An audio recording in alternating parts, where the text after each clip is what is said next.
should sing something. They're always great when you lead in with singing. And we are live. God, I didn't have enough time to prepare a song. What was gonna be our bit? Yes, I snuck up on you, so you didn't. Dang. You made it short.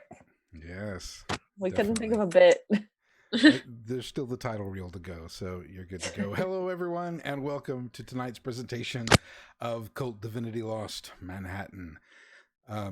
I am Curtis, Old Curtis VO on Twitter, and I am the game master for tonight's story. Before we begin, I'd like to thank all of you out there, live on Twitch or on YouTube later on. You are the real reason we do this. Tabletop Roleplay is a group of actors, artists, writers, and gamers, all who love to nerd out on role-playing games, and I know that this group that I have with me here tonight really love an audience. So, welcome to our theater. And we are down one player tonight. Invisible Duke had some last-minute real-life obligations, and we always support real life here at Tabletop Roleplay, so we let him go with our good graces, and he will take care of what he needs to take care of tonight, and we wish you well, Invisible Duke. So we won't have Sasha, but I believe he was in the shower with Harvey getting ready for bed by this point, or something that we don't need to get into at this point, but that's fine. But let's meet the rest of our players that we have here tonight. It's okay. We have a mature content warning now. We can talk about sex. All right, so we'll meet our players. I don't know if anybody got the if we have the intro. Yeah, the orders. All right, cool. So Hey, just Hi. a second. T-Dwarf says that we're really soft. who's really Thank you, soft? T. No, I just moisturize. Oh, all right. Well, I got that's the Damn it, that one got me. Sorry, just had to I'm really throw soft. that All right. one. Nope, that's good. Back 'em down. Curtis is the softest. I don't know. Anyway, hello. I'm Jaylee. I play Harvey Winston, the Cursed. My name is Chris. I play Dr. Ernest Kennedy, the scientist.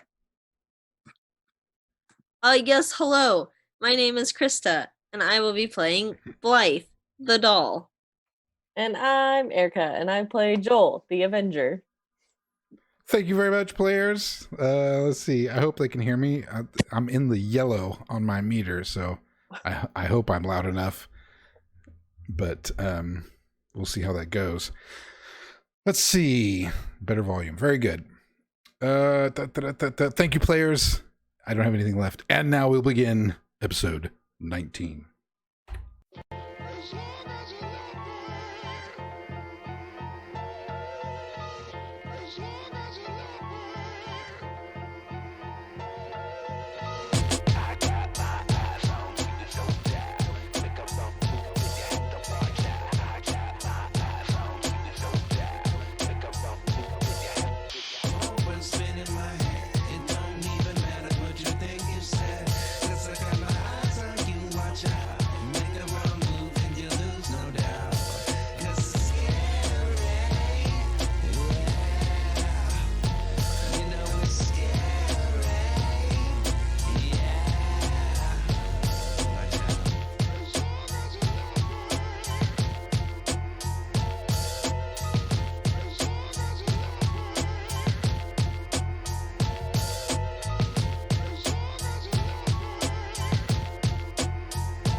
Covers lemon syrup.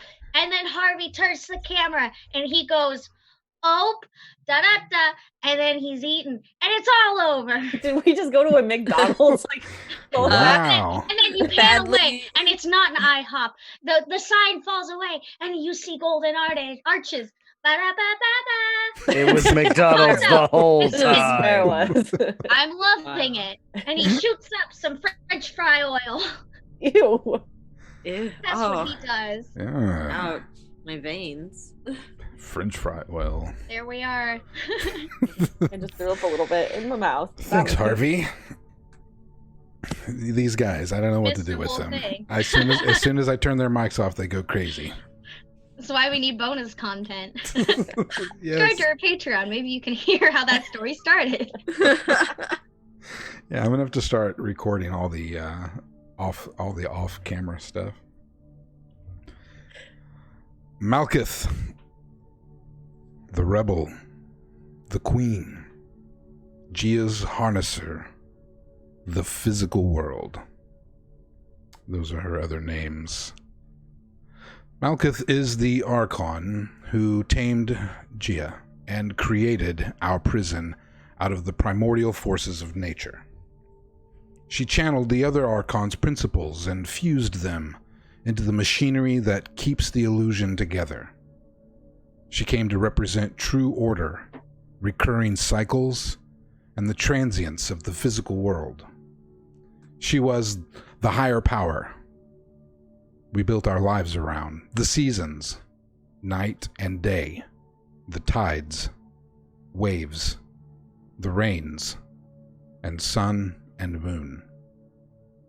She became the physically tangible, all which we could feel, taste, see, and smell. And thus, in this perfect prison, we forgot our origins, which we lethargically took for granted. When the demiurge disappeared, Malkuth chose to revolt against the system she'd helped shape. Instead of working to contain humanity, she opted to try to liberate us. Some argue she succumbed to the influence of a death angel, or perhaps Astaroth itself. Has fallen in love with the humans, realized the illusion is doomed to collapse and seeks to curry favor with humanity, or is simply disgusted and wants to raze everything the demiurge has created. Whatever her real reason, she annihilated Chesed, another Archon, started her revolt, and immediately incurred the enmity of all the other Archons, spearheaded by Kether, Gebura, and Nedzak. She's been at war with them ever since. The Flak Chatters are a loosely woven network of urban explorers, occultists, and cryptid hunters seeking the truth behind these stories.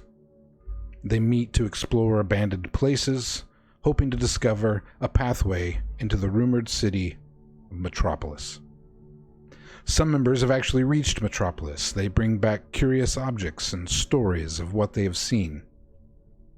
They know they need to keep quiet about their experiences, as several of them have been unjustly arrested or disappeared entirely. Kat, a young woman with punk sensibilities, has become the self-appointed leader of the Flak Chatters. She has gained control over an Asgul through learning his true name. She uses him to scare others into submission and to do chores, and as a bodyguard, the Asgul looks like a massive older man with a horribly scarred face. He follows Kat everywhere and does not speak except for the occasional mumbled word. And his name is Morton. His casual name is Morton. Kat has welcomed Sasha, Harvey, Blythe, Joel, and Dr. Kennedy into the Flak Chatters. Last week, we were running a one-shot. 2 weeks ago, we were at the Waffle House. And Blythe, the lure of the Waffle House is just, we're going to backtrack just a smidge in our story to catch everybody up. Blythe, the allure of the Waffle House is not enough to contain you. The excitement of your new and absolutely gorgeous wings takes you, and you must see if you can actually fly. You decide to slip away as the sensation takes you to the exit of the Waffle House. You flex out your wings and launch yourself quickly and straight up into the air. Almost effortlessly. It just takes a thought. The gray sky is a bit disappointing, as you can't see any real distance. You soar up and around the buildings again disappointment strikes. There are almost none that you can reach the top of. You fly so high, you actually scare yourself. Vertigo starts to creep into your mind and panic begins to boil. You fly back down. You miss the bright blue skies over Manhattan in the summertime, how you wish you could soar among the skyscrapers. As you start your steep descent, the wind zipping at your face, you feel a slight burning sensation on your chest, and a wave of weakness and nausea washes over you. You lose control of your flight for just a moment and fall. It's just a couple of seconds before you see the roof of another one of the shorter buildings. You regain control of your flying just in time to land on the rooftop. It's surrounded on three sides by the walls of much taller buildings. You are not alone on this roof. As you look around, there are 5 makeshift little structures like homeless areas of New York, shanties of garbage and pallets and cardboard. A man looks to be in maybe his 60s, dirty face, long gray beard, pokes his head out of one of these shelters.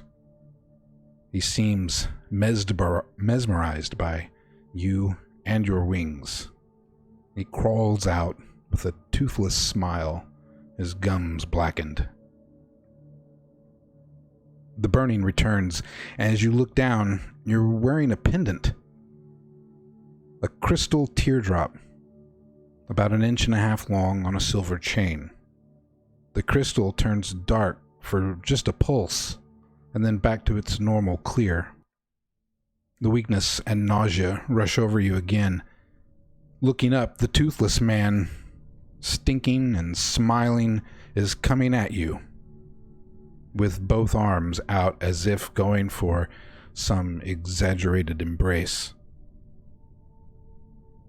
When he gets to you, he starts to touch you, and an orangish yellow essence, ethereal and smoky, streams from his body to yours, and he collapses, glassy-eyed, still smiling. Blythe, you sense several things at once: relief and rejuvenation, ecstasy, and horror at the realization that the man is dead. He is white, almost translucent, and grinning from ear to ear. You also sense others looking up, and looking up, you looking up. 4 more men crawl out of their junk pile homes. One of them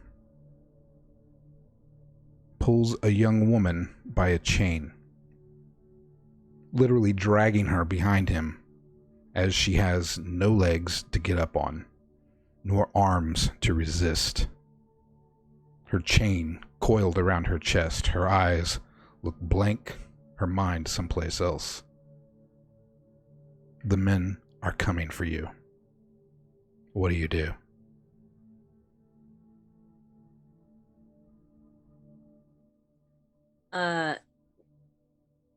The other one touched me and then just dropped dead. Yeah, as soon as he touched you, you seen this like orangish smoke almost like kind of come out of him. And into you. And you feel just this bit of sickness for about 2 seconds, and then you feel strong and full again, as if you have just eaten a meal. Huh. Okay. I don't want to do that again. So I'll back up and I'll tell them to stop. They're not stopping. Okay. They're moving kind of slowly, and they're dragging this paraplegic woman. And they seem old. They look like they've probably been stranded on this rooftop for God knows how long. Years, maybe? And this poor thing that they drag around with them, God only knows what that's for. But they're coming for you, because you're beautiful. Well, can I go, like, does it look like they're gonna, like, attack me? Yes. Okay. Yeah, I'll get out of there. I'll probably, fly away from that. I don't wanna, I don't wanna deal with that. Good answer. Yeah, so I'll take off and start flying again. You get, you're good. They watch you fly away, and they were definitely coming for you. When you fly back down, you see that your friends have left the Waffle House. But it doesn't take you too long to find them, and you discover that they have gone to this building, this Flag Chatter's building. It's similar to the tall one that you had seen outside the party, because it's marked the same at the front. Okay. As far as the symbols on the building and the Flag Chatter emblem in the floor. And when you go in, they go in, you are greeted by a different person who also has wings.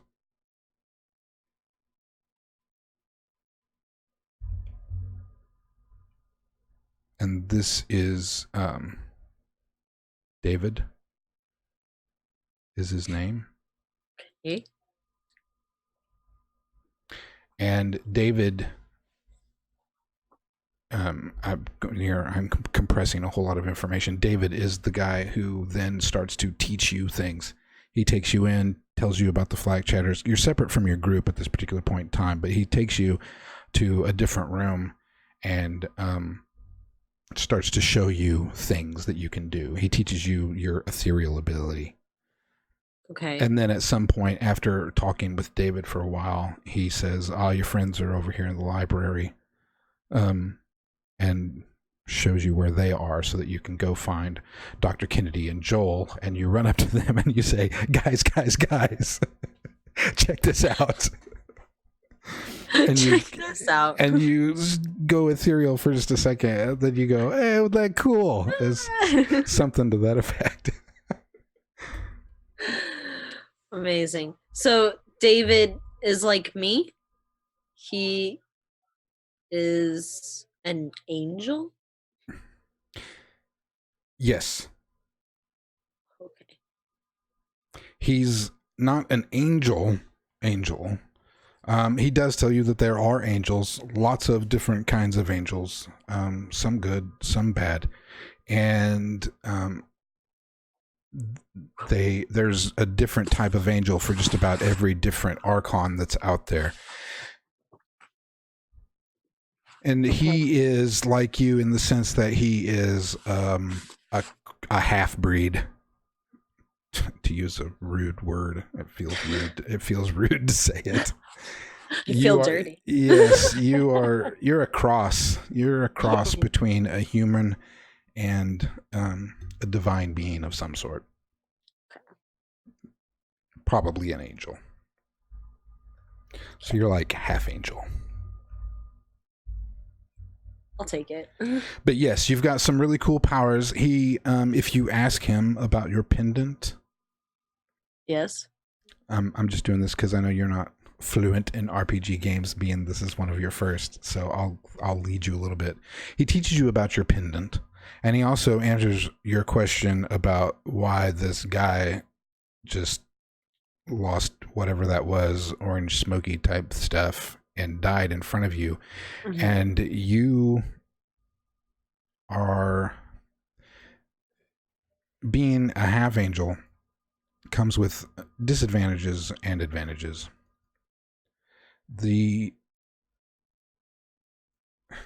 What are you doing to me?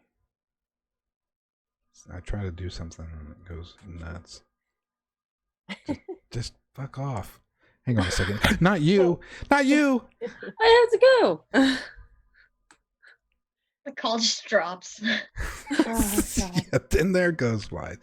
Your limitation of soul thirst. Yes, I saw that. It's where you get your energy.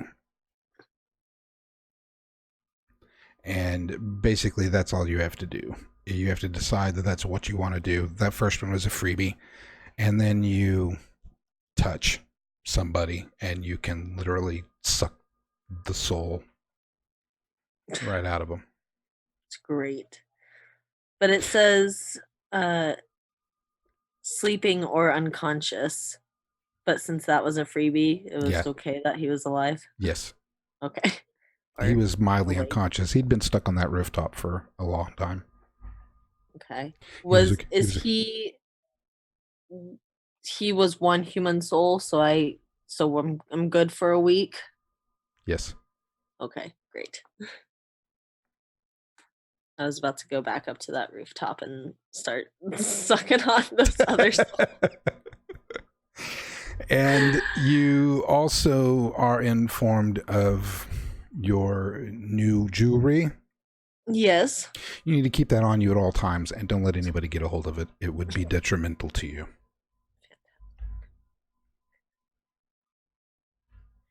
Cool. Okay. So some cool stuff. And this new building, since you haven't been able to, there's a library, there's lounges, there's apartment complexes on upper floors. And the flak chat, well, I described the flak chatters at the beginning, and you haven't met Kat yet. She's a young girl with short, spiky blonde hair. She kind of runs the place, but you've heard her name, and you are eventually reunited with Joel and Dr. Kennedy in the library with the candlestick. Guys. Guys. Check out what I can do with my body. No, that's Also, did you notice that I'm like 18 now?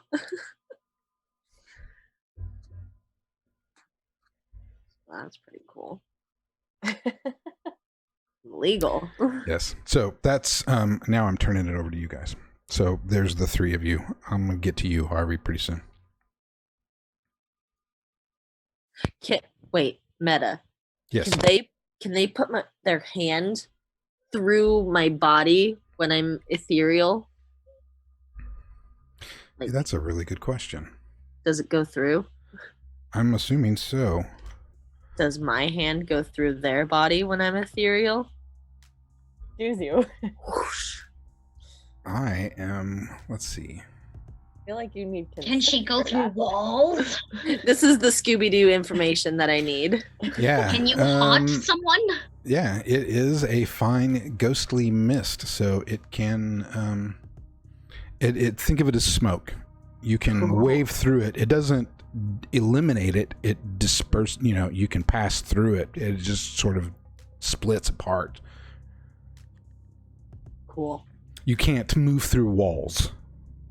I can't do that? No.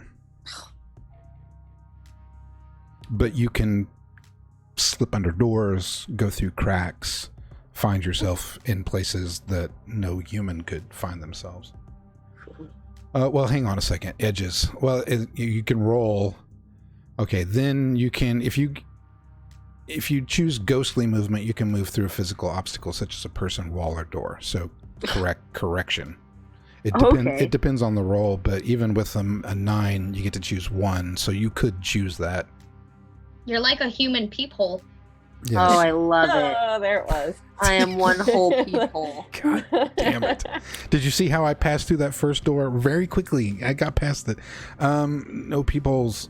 Choose, yeah, even if you, because if you rolled a 9, it would be choose one edge, and you could do that, but then you would attract other spirits and such, possibly.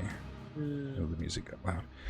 And so, yes, you can possibly move through walls and stuff. Correction, I was wrong.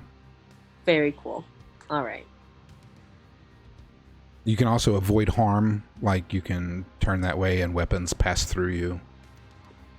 And you can also get out of, you are unrestrainable, get out of a hold bonded. Those are your 3 edges: ghostly movement, weapons, pass right through me, and unrestrainable.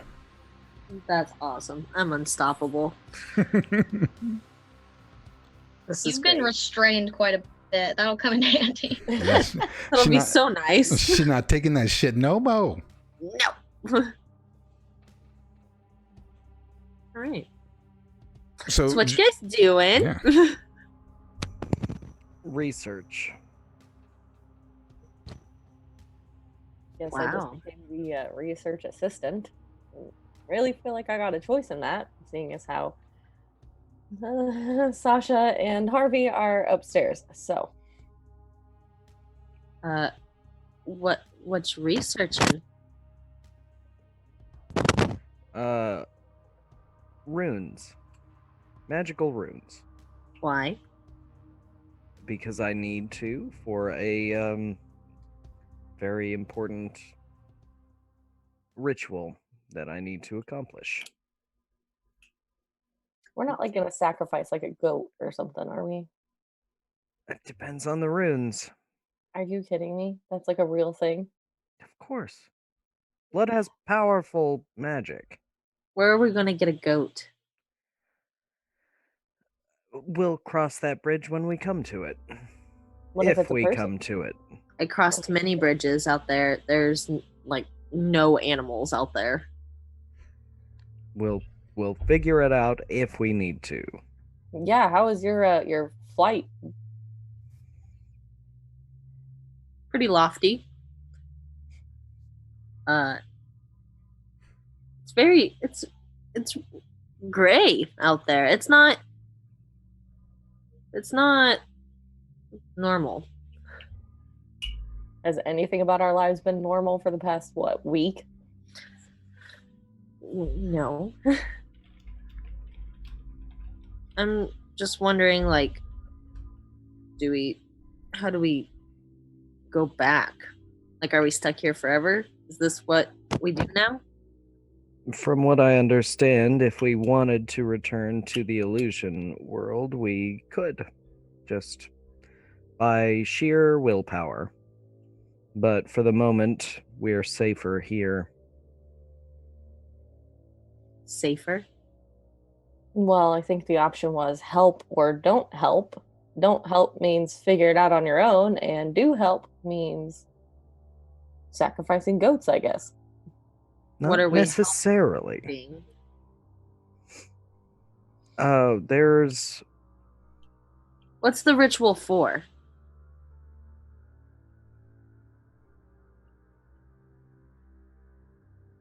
Erica, do you remember? Oh my god!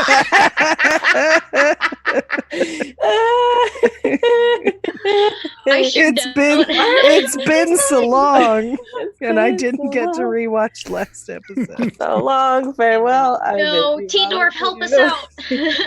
out. and you hold on, let me check my notes. Maybe I wrote it down. It was a ritual for helping tear down the veil, wasn't it? I know you were looking for symbols.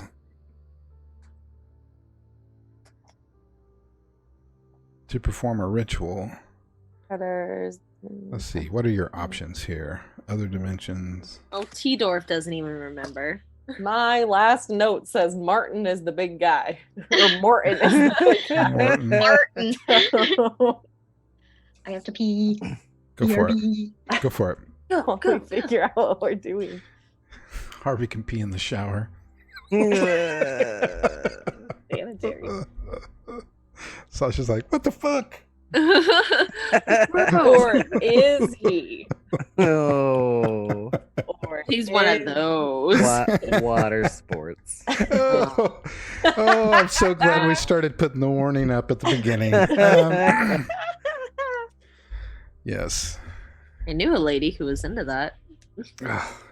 All right, we've gone off the deep end here. I don't remember exactly what your ritual was for. Well, the idea for the ritual is essentially to summon the thing that we need to get. Oh, yeah, you were thinking about the key. Yeah, Oh, yes. but I What's the don't key for? remember To that. tearing down shit.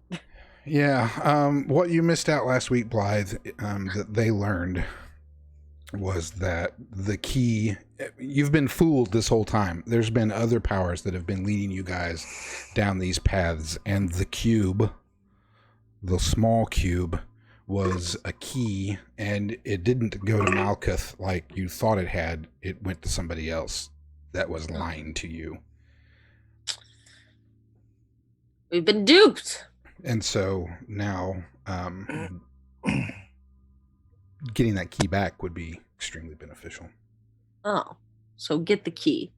Do the ritual to get the key to give to Malkuth. So that's kind of what I was Theoretically. thinking. That's why we're doing research. More like hand Joel something and tell her, look for the squiggly lines and pretend like she knows what she's doing. Yes, basically. Huh. So, what have you been up to besides turning into a mist monster? Well, I think I killed someone. I'm sorry, did you just say you think you killed someone? Or you did kill someone? I definitely killed someone. Why? How? I didn't mean to. He was on a rooftop and he came after me. To what? Like stick his tongue down your throat? Like strangers do that. Yeah, I think he wanted to stick a lot of things in me. Mm. But he didn't get that far. He touched me. His orangey, smoky mist of his soul came out, and I think I absorbed it, and then he died. Have you been like snorting drugs from Sasha's pocket? Oh my god, no. I don't do drugs. Except that once. Ernst. Mm. Well, it could come in handy, I suppose. The what? The drugs? The drugs or No, the the orange mystification of other people. I think that's like how I eat now. Terrifying. For once, I have nothing to say to that. Maybe we could try saltines? I mean, like, I'm not, like, I feel good now. I feel really good. I mean, yeah, that's kind of the whole thing. I mean, Ernie literally took off like a gajillion years. Yeah. Yeah. So I guess I just have to do that now. Okay. What about the whole daddy issues kind of thing? I mean, are you okay? Are you I I don't want to really talk about it. I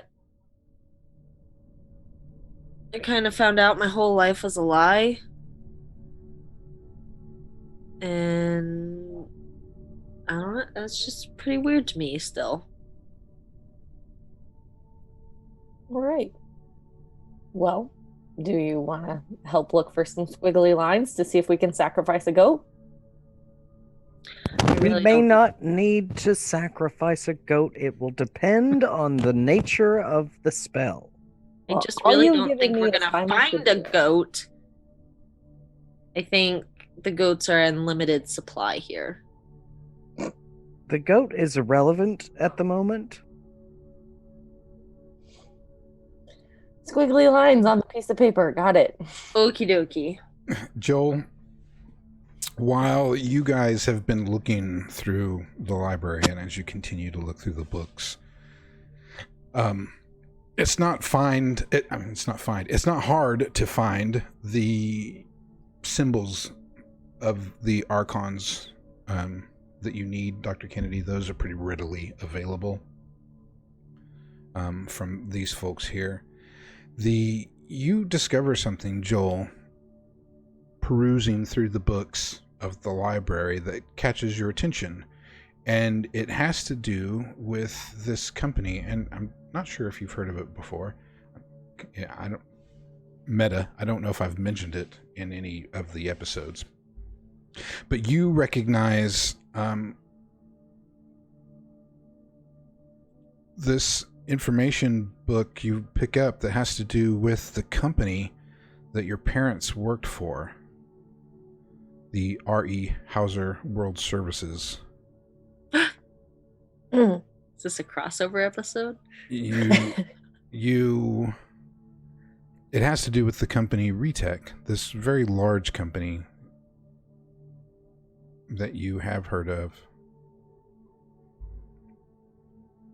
Okay. At some point in time. Yeah, you find a book all about him. There is, this is Lord Dump. Everybody take notes. Lord Dump. Yeah. Sorry, I'm 5. Senior potty. Yeah. You find a book that is all about this particular company. As a matter of fact, there's a section of a whole shelf that's dedicated to a lot of their work. You can peruse through it and find all sorts of information. There's like even corporate stuff. There's the Retech that's got like their little logo, not really a logo, but their little slogan thing. Retech has been on the edge of innovation for over a century. Keeping your life in order and manageable through innovations in all technologies has been our way of lending a helping hand to you, our friends, family, and neighbors. Their portfolio includes a whole lot of things. Multiple chemical laboratories, unnamed for security reasons. Edison World Power and Lighting is run and controlled by Retech. Neo-Modern Information Storage is another company. National Arms and Security, American Church of Sciences, an actual church. Midwest Water, Desert Sun Pharmaceuticals, the Hollywood Broadway Agency, which is something that Harvey is also familiar with. That was your info. I knew I had something for you in here, Harvey, but I couldn't find it. The Hollywood Broadway Agency, R.E. Hauser World Services, and Hauser Manufacturing, which is a maker of ammunition.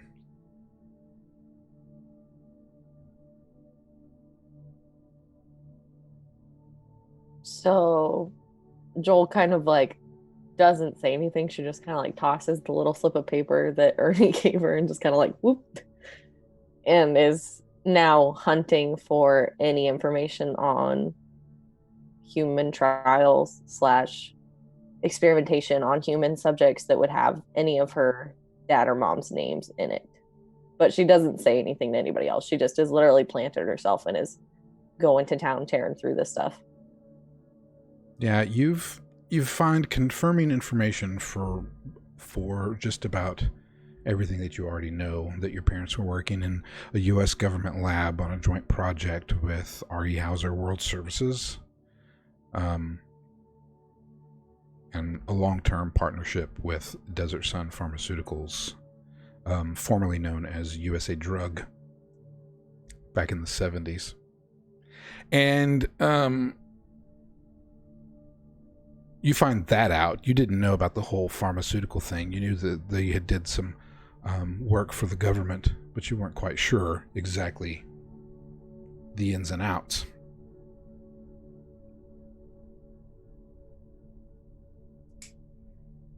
What goes along with this information is the secret stuff, the then journals. And you discover a few things, and it's pretty cryptic, but you also know that there is a much larger organization that seems to control Retech, perhaps. You keep running across this thing called the Fingers of God.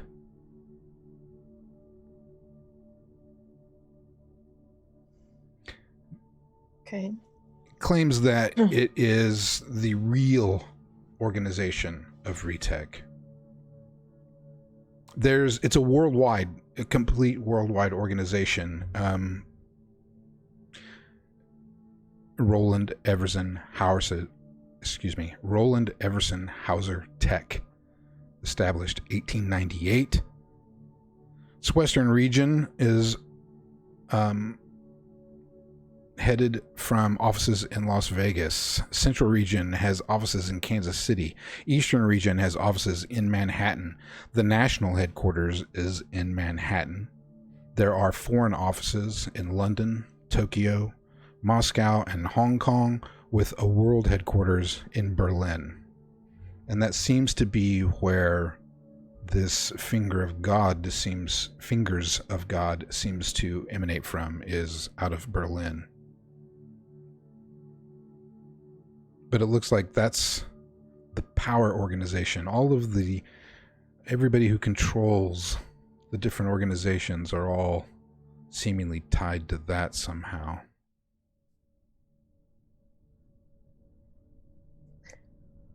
Okay, so she is digging through all of this, and she comes across the Fingers of God, and she pauses and she looks up and kind of remembers that there's other people here and that they were looking for something else, but she doesn't care, so she just calls Ernie.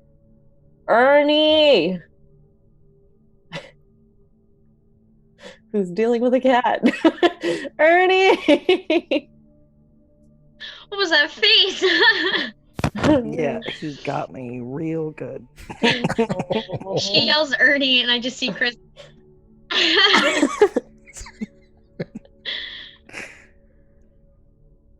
Oh no. Yes. Use battlefield medicine. What do you need? Get over here.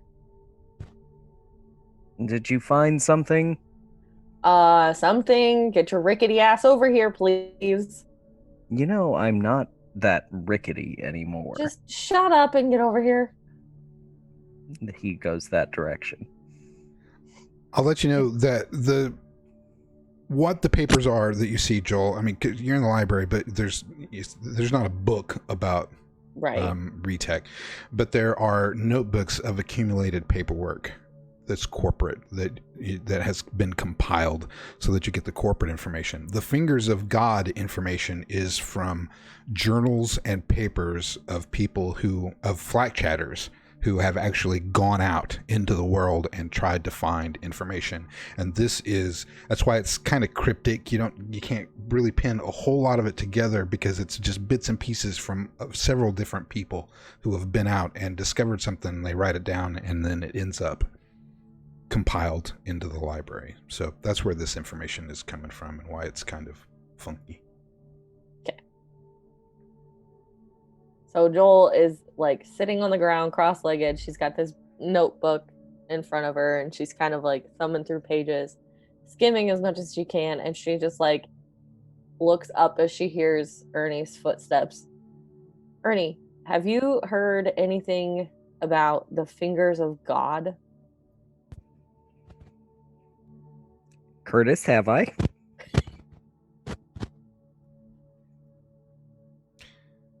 You have. You don't know anything about him, but it has been a name that has crossed your path on occasion through the years.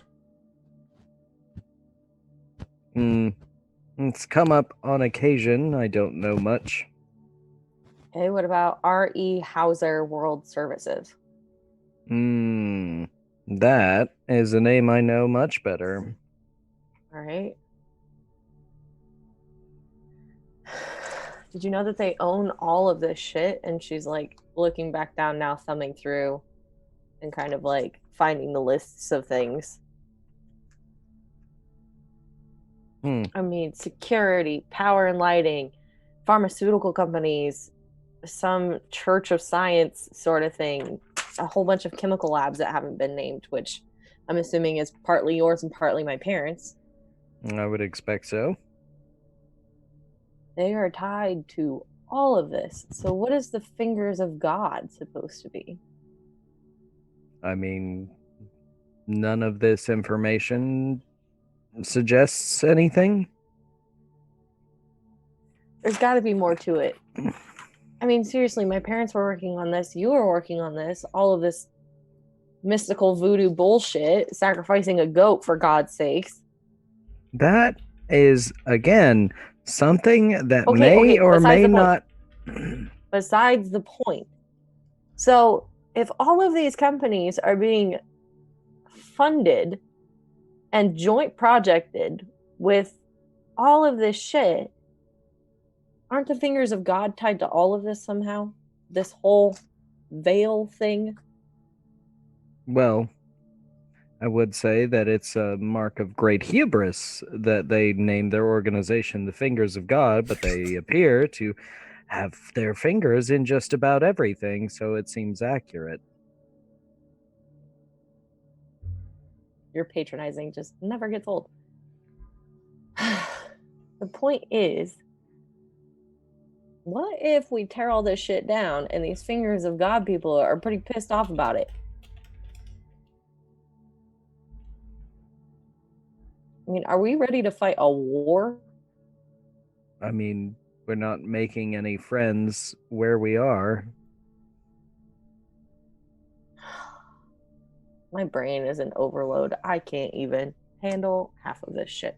Have you found anything on your little squiggly lines and sacrificing small animals? Again, we may not have to make any sacrifice. It's just a possibility and a possible eventuality. Blah, blah, blah. Get to the point. Have you found the squiggly lines?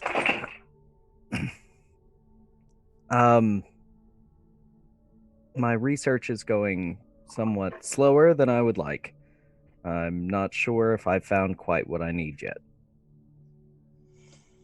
Okay, we may have to go a different route. Like what? I don't know. We should ask Kat, I suppose.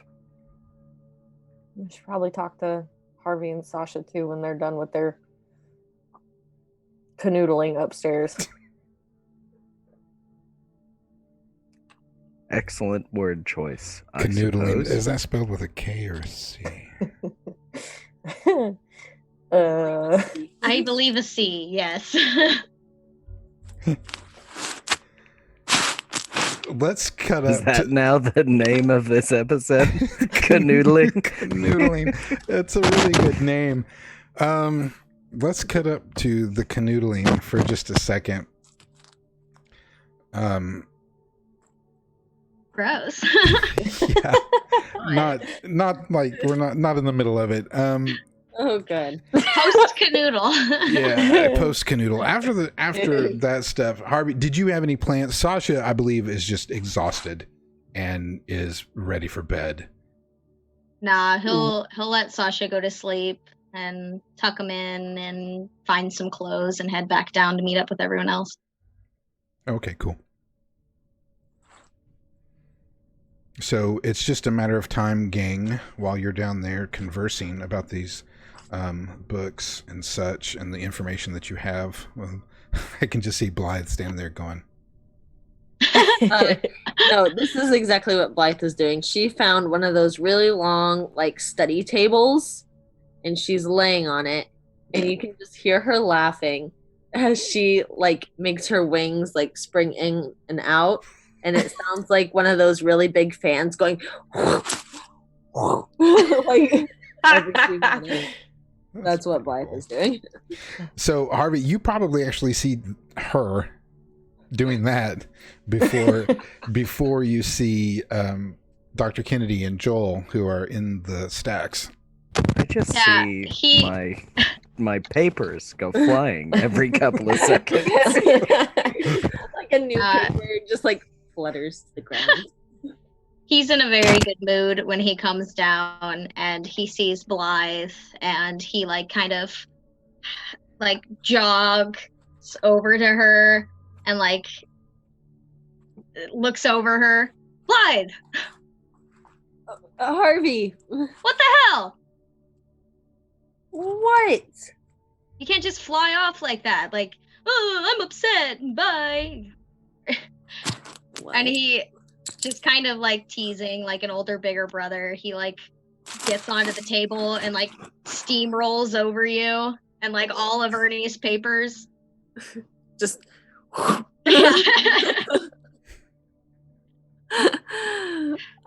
to see you, kid.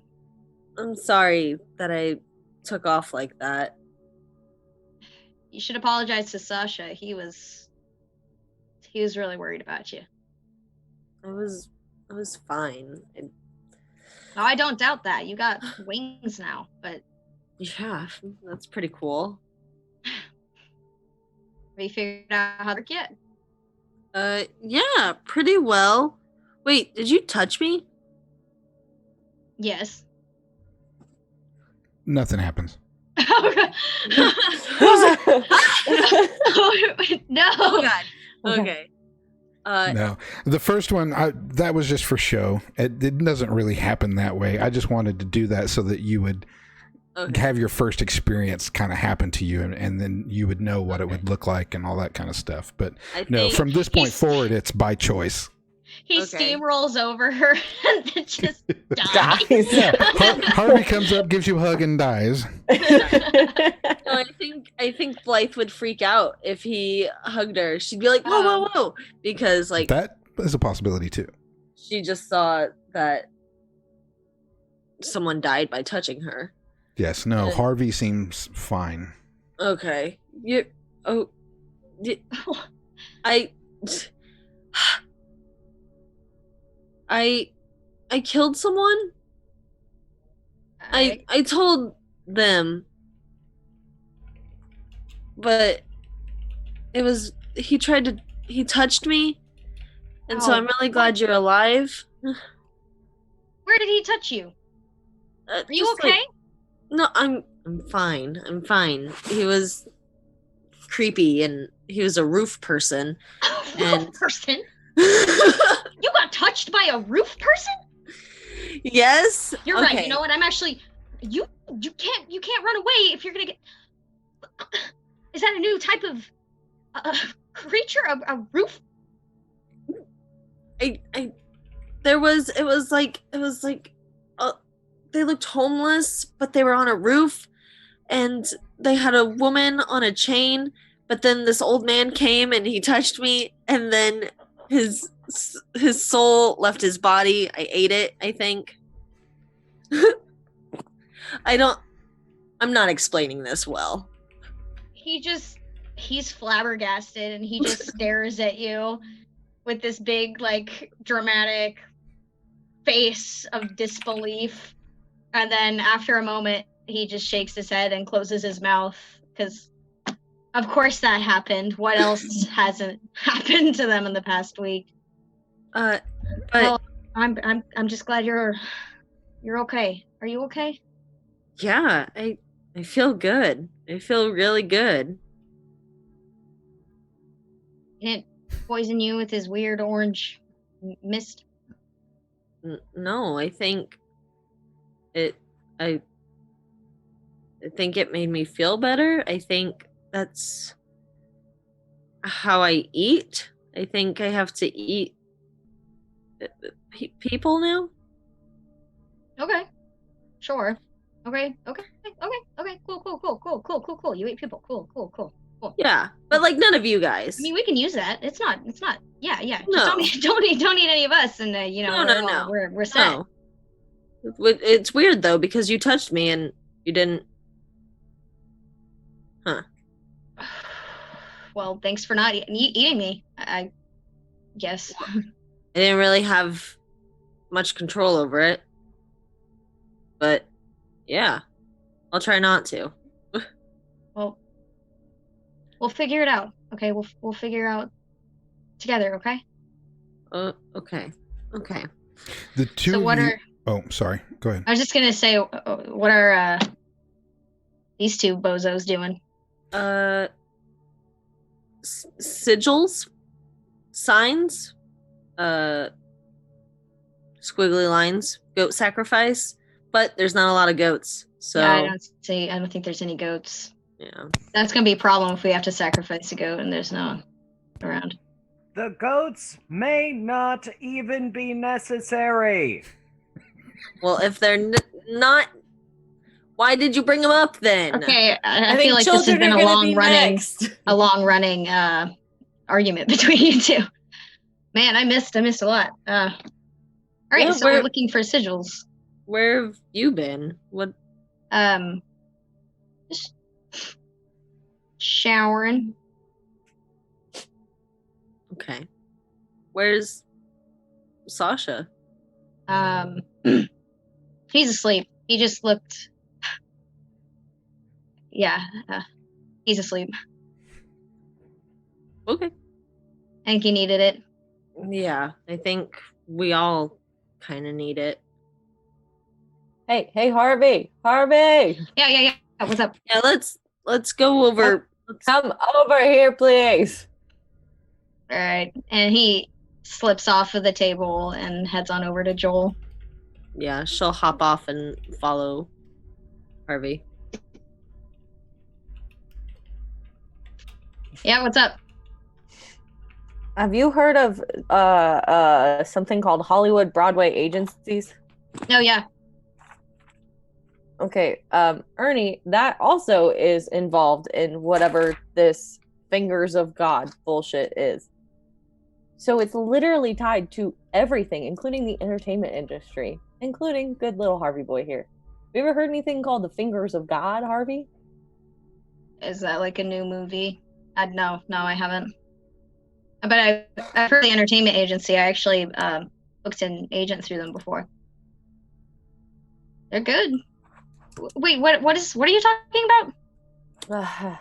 The condensed version is there's people in the veil, whatever, the normal world where bullshit like this shit and wings and sacrificing goats doesn't happen. There's this thing that's tied to everything, and it started with just normal chemical experiments, bullshit like that my parents and Dr. Evil Knievel over here did. And now that is all tying to everything else, and it's leading back to this thing called the fingers of God. And it runs like everything. Pharmaceuticals, power and light companies, entertainment industries. Okay, so Like the what does list this have goes to do on with and on. us? Well, we're all in some way linked to it. And we're all linked to each other. Is this like a fate thing, like a destiny? Like we were picked by the cosmos? Or is it like somebody else is fucking with us and pulling the strings and we're just the puppets? It's a bit of both. Oh, great. Wonderful. Lovely. Where's Sasha? Oh, he's No details. No details. he's sleeping. No, he's asleep. What? Yeah, thank you. He's here. Details about what? Lies. She looks old enough now. Why don't you have the birds and the bees talk with her there, Dad? I'm sorry, what? That's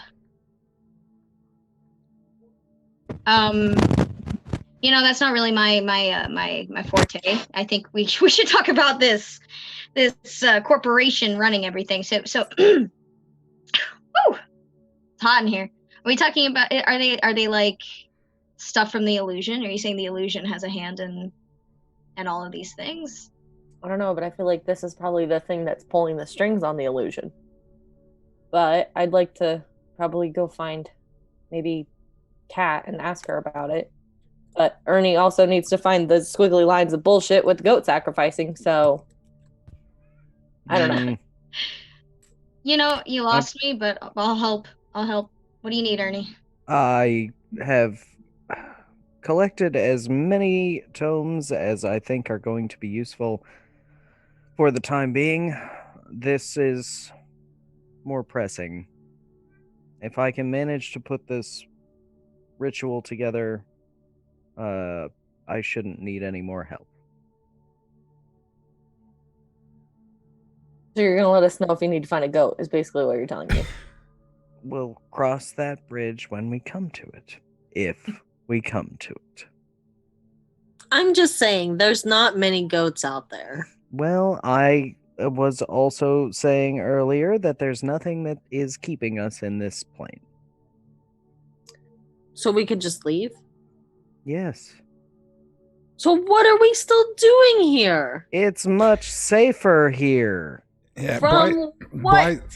Blythe, you didn't get the whole sales pitch from last week when you were all offered all the information and a living space and people who know what you're going through. And so this is sort of like a compound of people who all sort of do Malkuth's favor and expose the illusion and investigate Metropolis and try to bring back clues and to tear it all down and bring it all together. Nobody really knows, but it's an adventuring group, or a large group of people, practically a society, the Flak Chatters. And so they basically have a safe space. That's what this place is. A safe space with rooms to live in and information to delve into should you need it.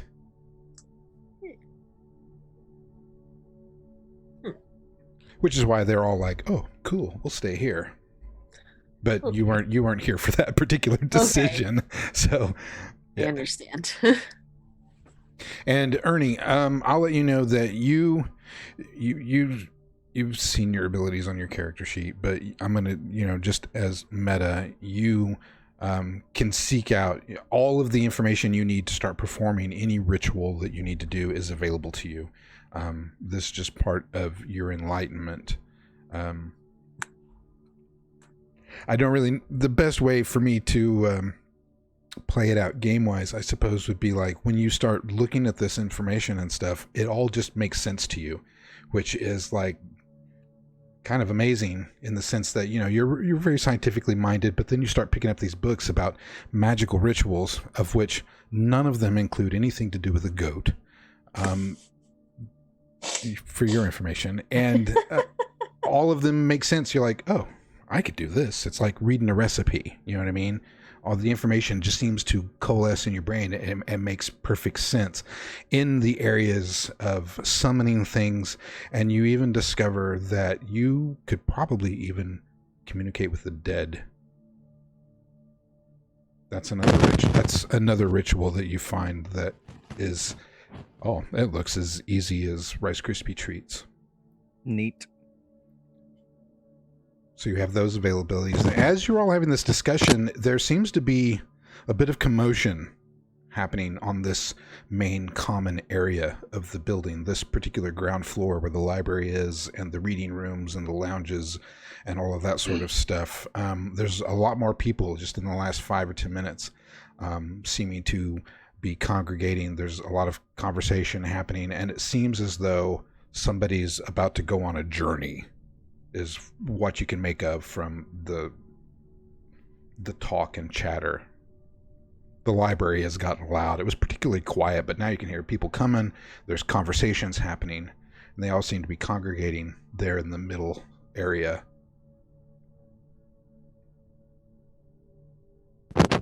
I'm gonna run to the bathroom now. So go for it. I'll be right back. Well, Let's you know go. what? Actually, this is actually, because I gotta go too. This is actually a really good spot. We're gonna take our break, and we'll come back and find out what all this commotion is about here in about 10 minutes or so. So we will be right back. So that'll be Let's talk interesting. about Yes. sex. All I know- right. I hope Curtis knows that we didn't hear a single thing he just said because Jaylee and I. He said I he's was got some listening, cool Curtis. things planned for plug time. Pew, pew, pew, pew, pew, pew, pew. Long strange trip coming to you next year, February 2020. Another cult game. Wouldn't you think Yes. we'd get tired of it? I say no, No. siree. Thank you, No. Holmes guest. Not a word Welcome from our back. sponsors. Yes, we never get tired of it. And yes, it's 2/7/20 at 7 p.m. Long Strange Trip 72. You'll find the numbers 7 and 2. I got a lot of numerology built into that game.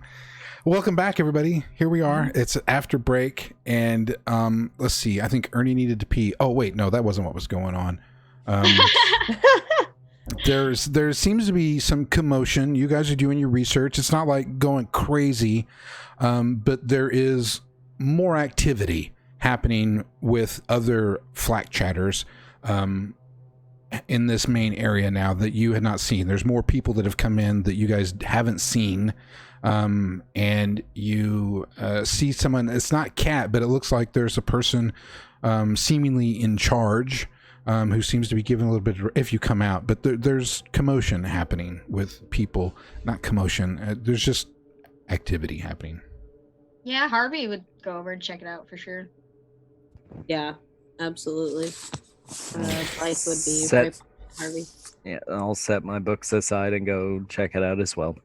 Yeah, Joel watches everybody leaving, and then she just kind of pouts and puts everything down and goes. it looks like that a few of them are getting ready to go on a trip or an adventure. And if you hang around to hear the discussion, they are going to the room. You hear talking about the room. We're going to take off in the room. And so after a few moments, they're kind of getting ready. They're like putting on some trench coats. They got some weapons and some stuff that they've gathered up. And there's 3 of them and a handful of some other people. And from another room, they drag out what looks to be like a homeless person. Disheveled, dirty, clothes are all messed up. And they all start funneling to this other room towards the back of the building. Do you follow? Yeah. Yeah, Mhm. Harvey will lean to Blythe and say, "Is that one of your roof people?" He looks like just a homeless person, but I mean, I don't recognize him.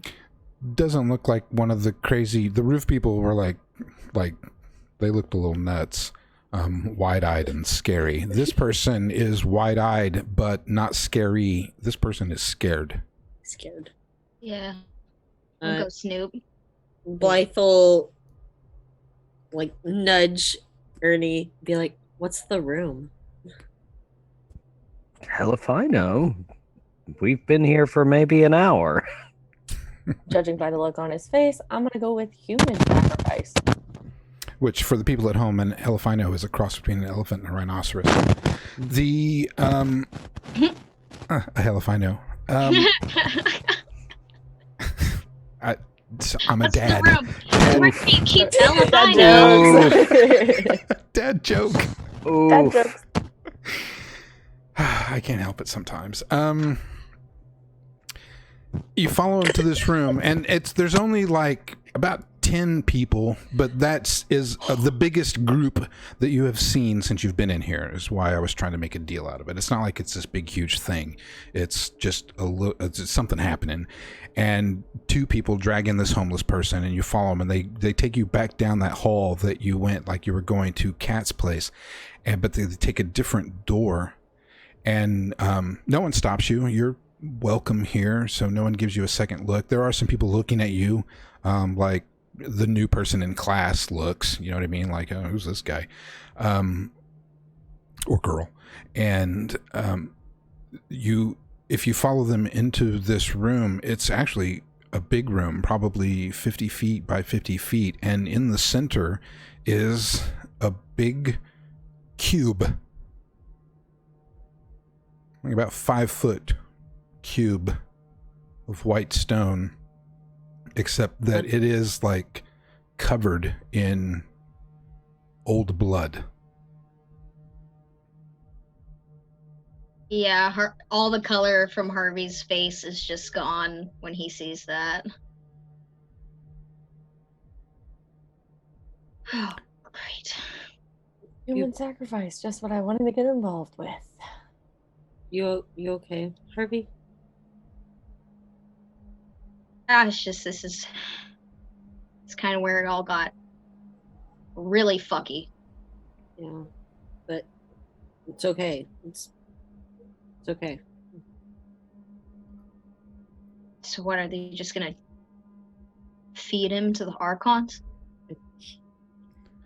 They take the homeless person and start putting them on top of the cube. There's like 3 or 4 guys that are controlling this person. The 3 people that look like are going to be leaving are gathered by one of the walls on the far side. And when they slap this person on top of the cube, one of the guys that's holding him down brings out a club.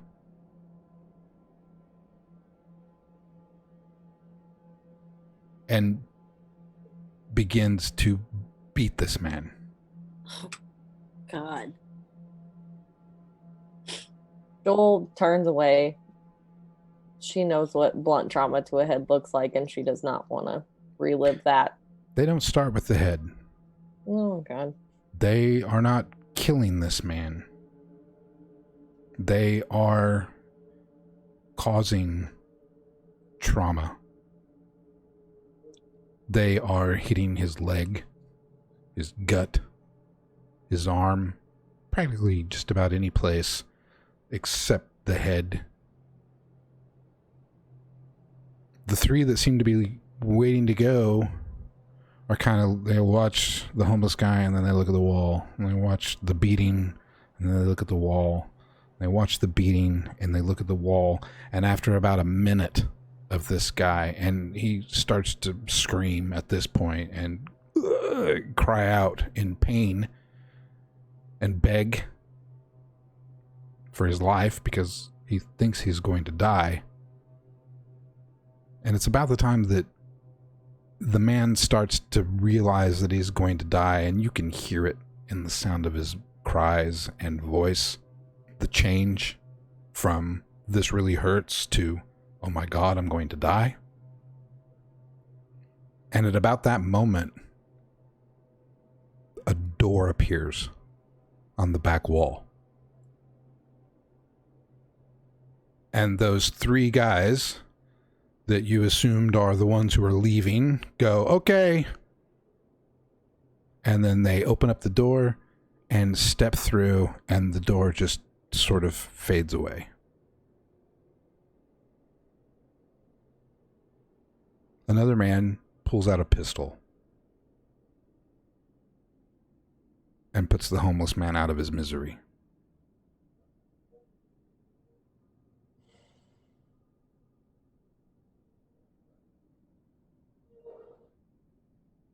Then everybody starts to leave. There's What? probably a more efficient way to accomplish this. What? Why?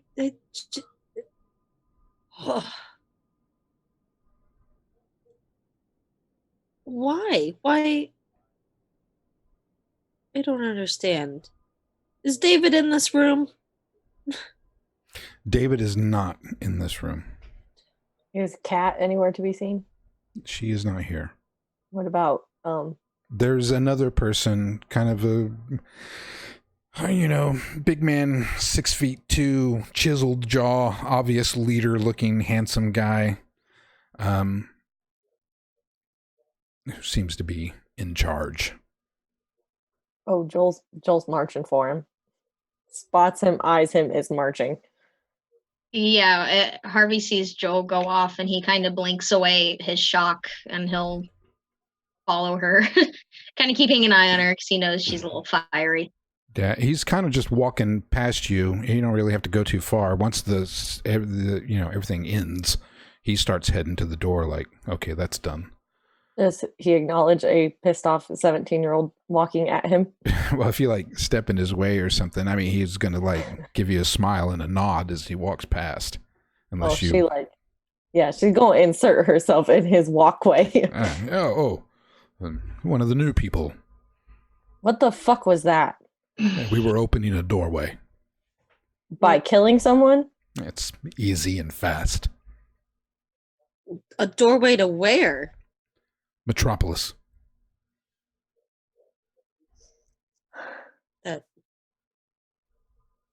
Ernie, what does that mean? It's complicated. I would just say it seems wasteful and inefficient. Like, yes, it's fast, but... No, you just murdered an innocent man. There is no justifying that. That man was doomed. He had no life. Well, would you rather me go pick a mother off the street? Or a baby? No. Why did you have to kill someone just to open a door? I don't understand. Isn't there another way? No, there's lots of ways. That's the fastest, if you know how to do it. You get to choose whose life is worth living. Well, I'm not choosing. We pick the lowest of the people that we can find. The people that won't be missed. The people that will probably freeze on the street this winter anyways. I mean... And you're cool with that. It's fast. So, why are they going to Metropolis? What's there? That's what we do. We go and we find information.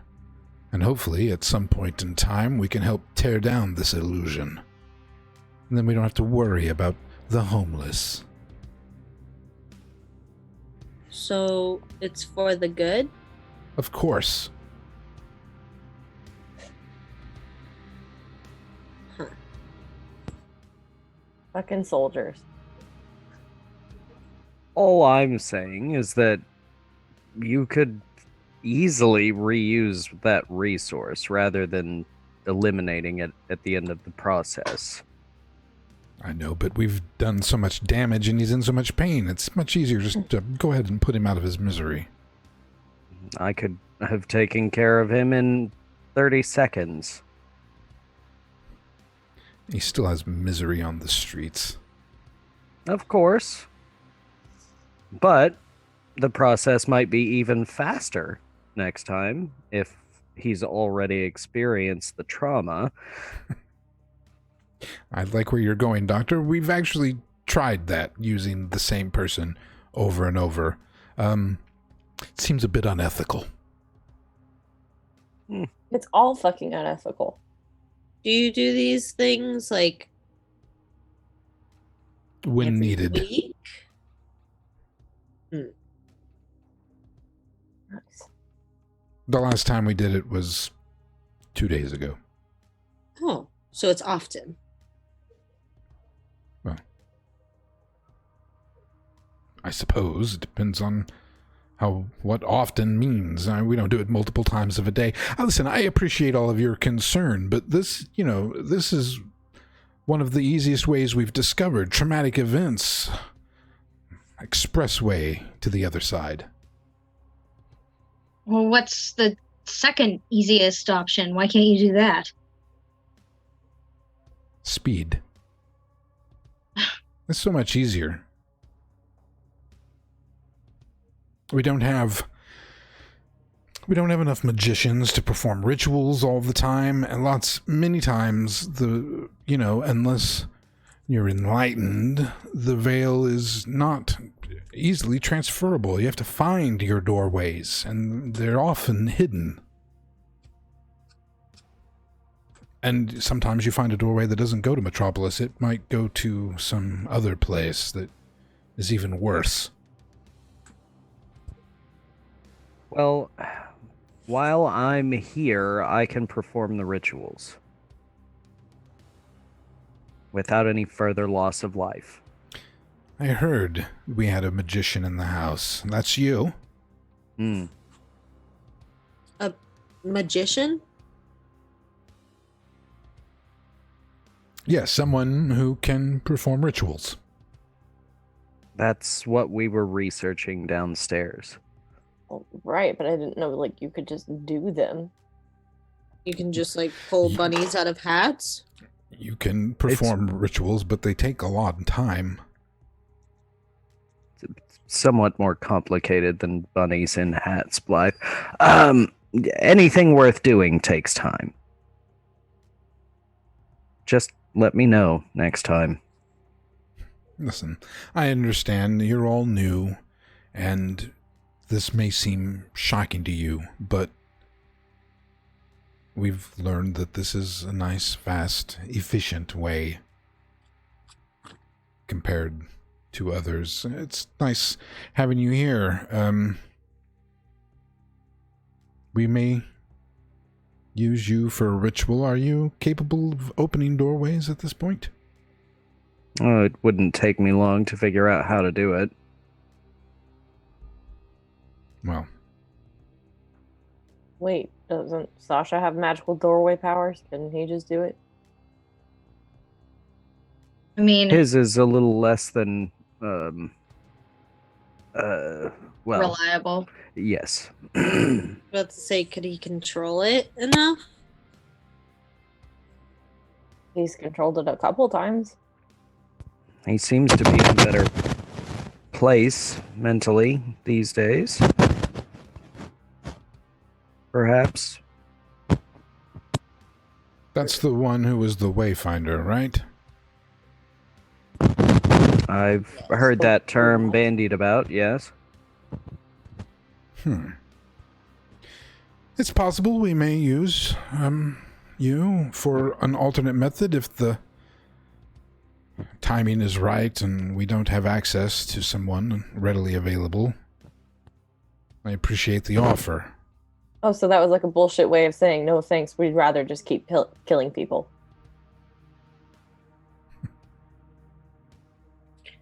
I take it you have some moral objection to what's going on? Fuck yeah, I do. What the fuck is wrong with you? You don't just rip innocent people from the world and just snuff them out like they're nothing. Is it possible that instead of shooting them with a gun next time, that I could maybe have their soul?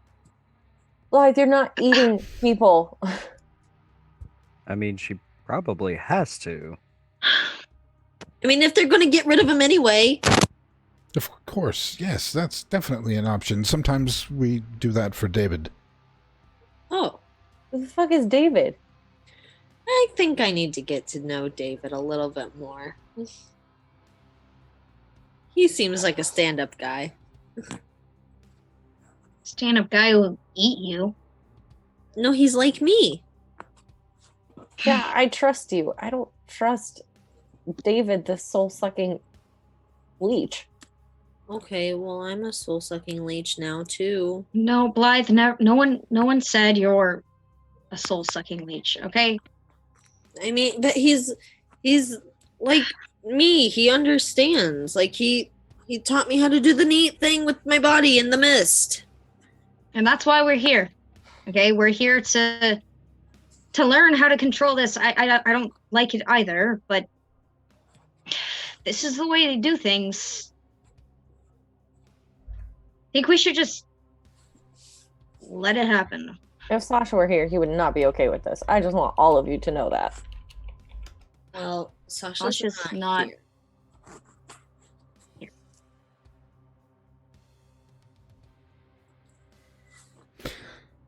Is that everything? Do you have any more questions for me?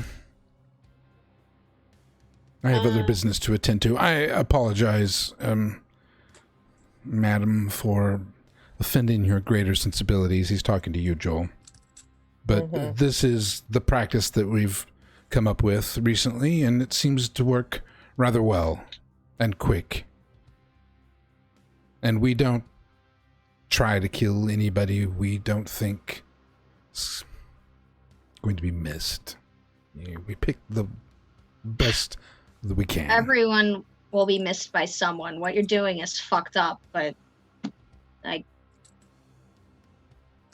there's worse shit, so what are you gonna do? Indeed. I'm just glad you put them out of their misery, at least.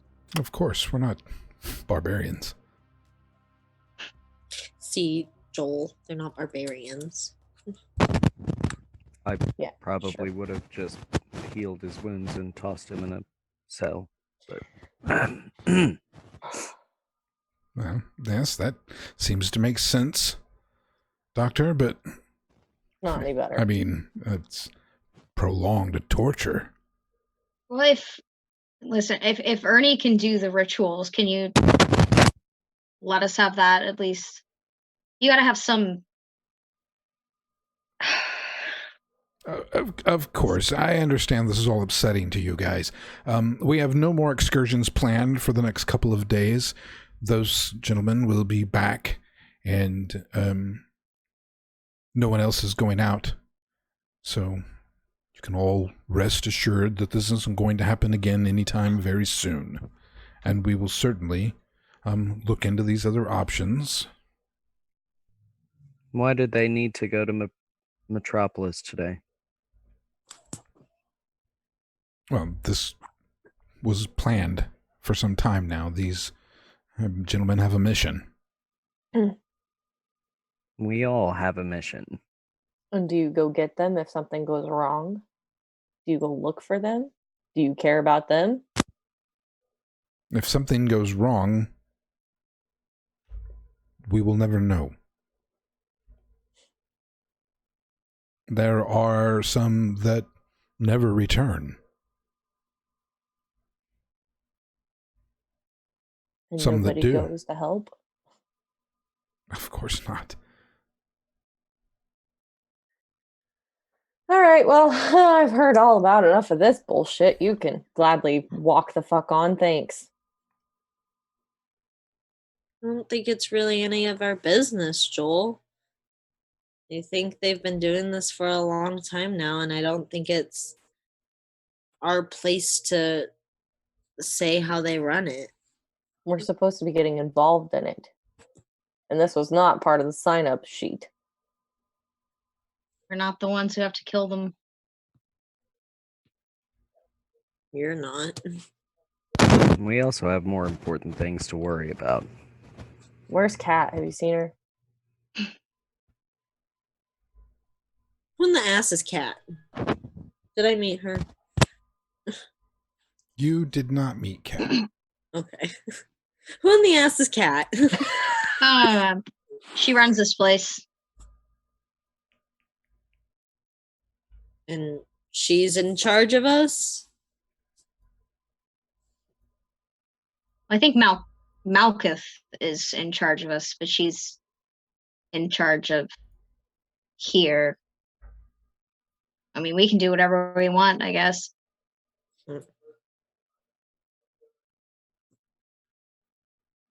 Well, I guess we go back and keep looking for ways to get the cube. I'm gonna go try and find Kat, ask her about the fingers of God thing. Maybe have a conversation about murdering innocent homeless people, but I will remind you all that it is starting to get sort of late in the night, and not to force you all to rest or anything like that, but you can't stay up forever. It's true. Do we have a room? You do. Yeah, there's apartments upstairs. Are we all gonna live together like a big family? Or do we have our own apartment? I believe it was a nice suite that was big enough to house all of you Oh, yes. on one of the I- upper floors. Wow. I want a bath. Yes, that is Actually, available. I think I still have dried blood on me. A shower probably would not be a bad idea. You do. Do you want to go find Kat first? Yes. I would like to try and find her if she's not sleeping. You can. You know where her room is, and Morton is standing outside the door. Sup, big dude? Uh, is Kat in there?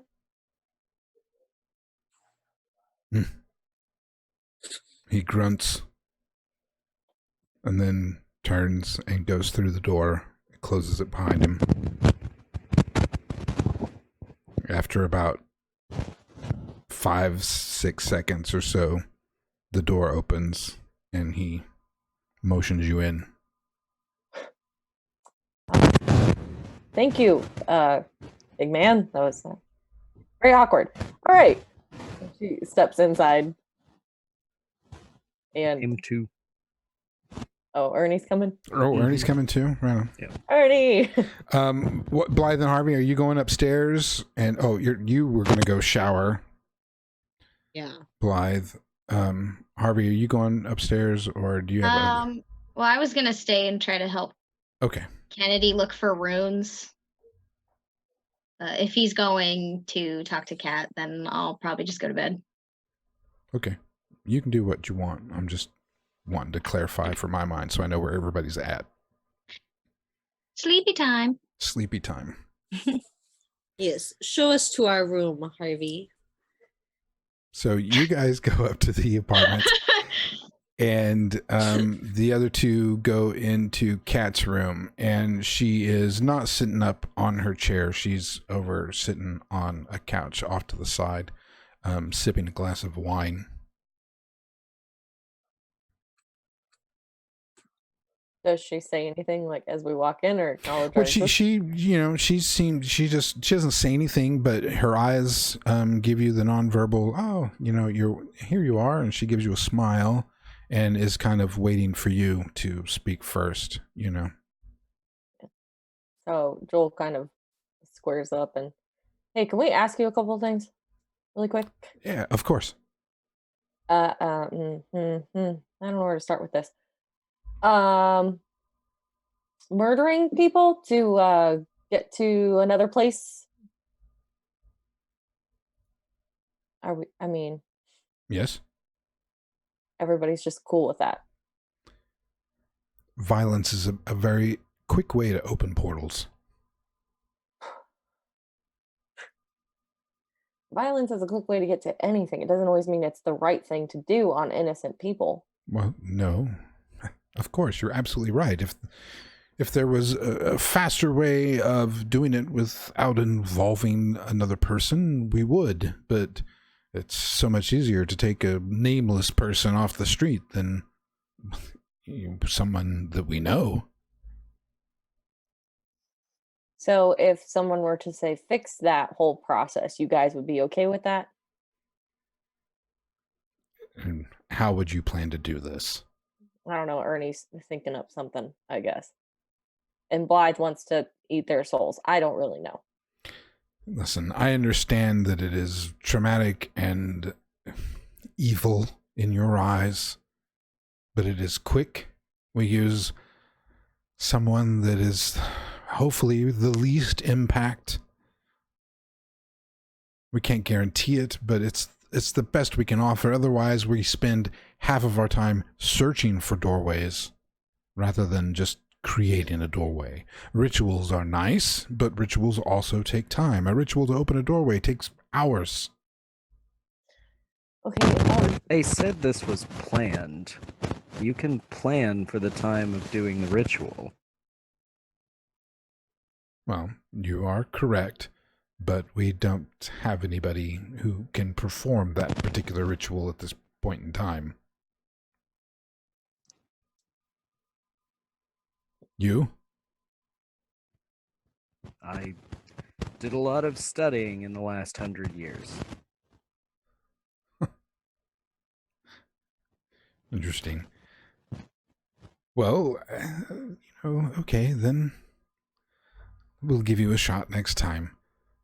I'll let you know when I have a journey going out. When are you all planning on going after the key? we're working on that. Do you know something more about the fingers of God than what's written in the journals and the notebooks downstairs? I know a lot about the fingers of God. What would you like to know? Just a general sense of what exactly is it, besides it's got its hands in literally everything in the veil? It is the cult of Kether. Okay, what does that mean? Kether is, oh, how should I put it? God's right hand, and God is gone. So, for instance, Malkuth is our Archon. Kether is the Archon of order and law and above all else, maintaining the illusion. He's holding down the fort until the demiurge returns.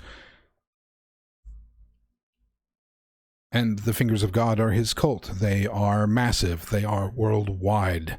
They are the largest, and we have been battling them for centuries. Are they humans? This cult? These Some. people? Some are. Many of the leaders are lictors. Okay.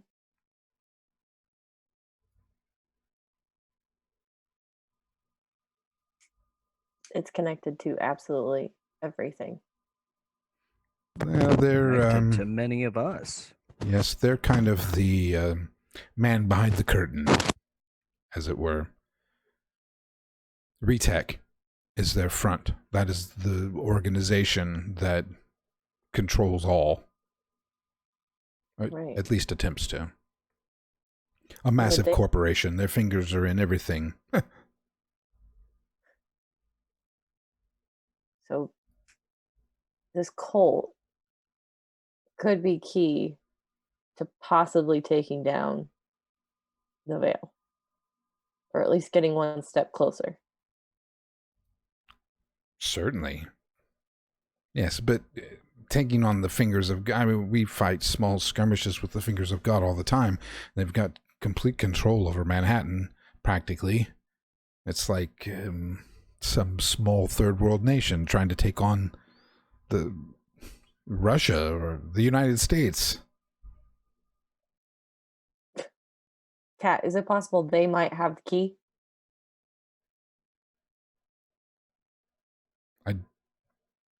I don't know.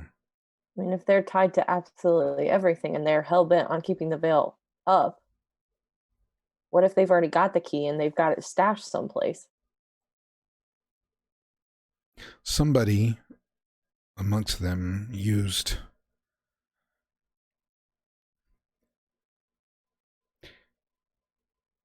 it's likely that they have the key. There were ties and things that were happening between other Archons and poor Blythe with her torturous husband to fool you all and get you to where you needed to be in order to give up the key. To get it and then give it up. You've been lied to this entire time, and I can assume that it was the fingers of God that were doing it, but we haven't confirmed all of that information yet. This is why we're so lucky to have you, our own enlightened. We have none here with your powers. Like, none? David is the closest we have, but he has his limitations. As Blythe has been slightly familiar with him, he is also a cross. Blythe is very special to us. She's very special to a lot of people. We've been told.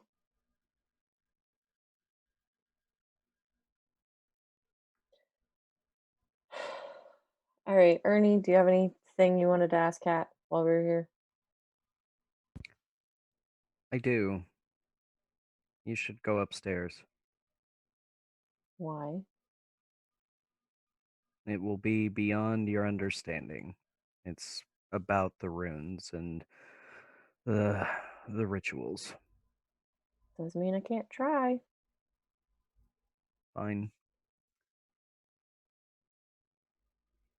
The reason that I went straight for the library to do research on the runes and rituals, beyond what I already understand about the arcane and have come to across the last 100 years, I needed to know if it would be possible to use a ritual to ideally just summon the key straight to our possession. I don't know that that's going to be possible within any sort of reasonable length of time, but I may be able to locate it specifically.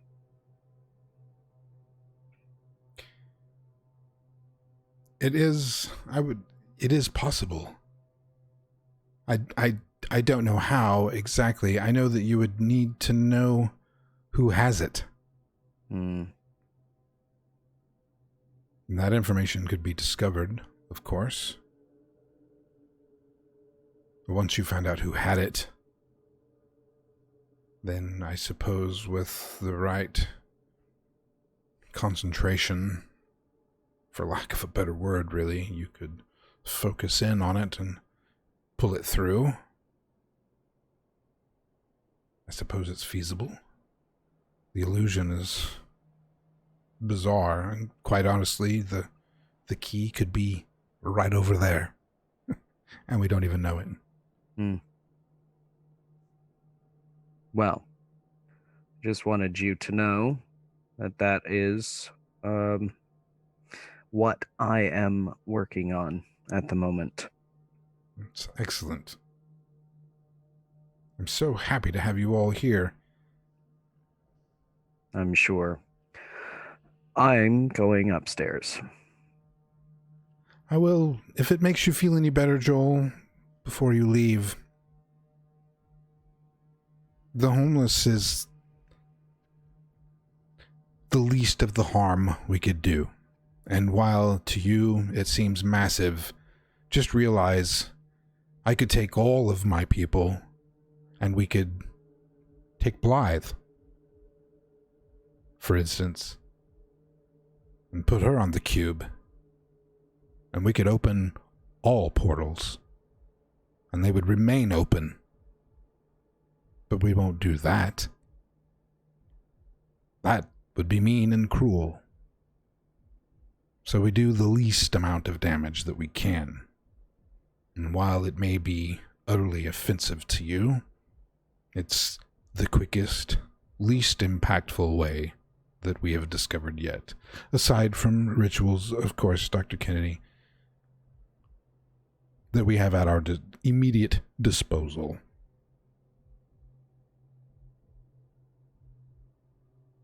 But if we Whatever we tell were, ourselves. yeah, if to we sleep were, at night. of course. Like I Thank you said, for the information, Kat. Thanks. you're very welcome. I am headed to bed. Ernie? I'm coming too. Okay.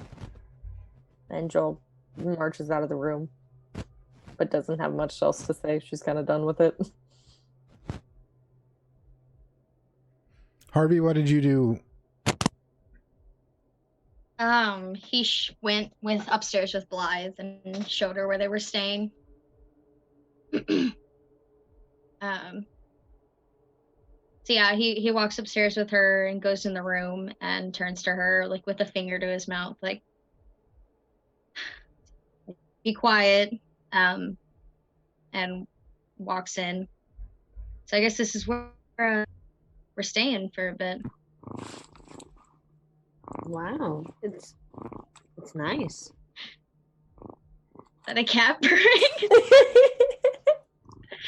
Yeah, and we have this pet cat here too. It's pretty cool. That's Sasha snoring in the background. Yeah. It's nice.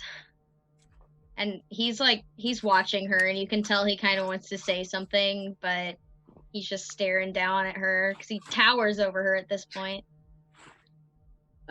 She kind of gives him a look like, what? You were really upset when you found out about your old man, and I think I saw your mom. You saw my mom? Yeah. With Joel, I saw your mom. She was, Blythe, if it helps at all, she was trying to get help.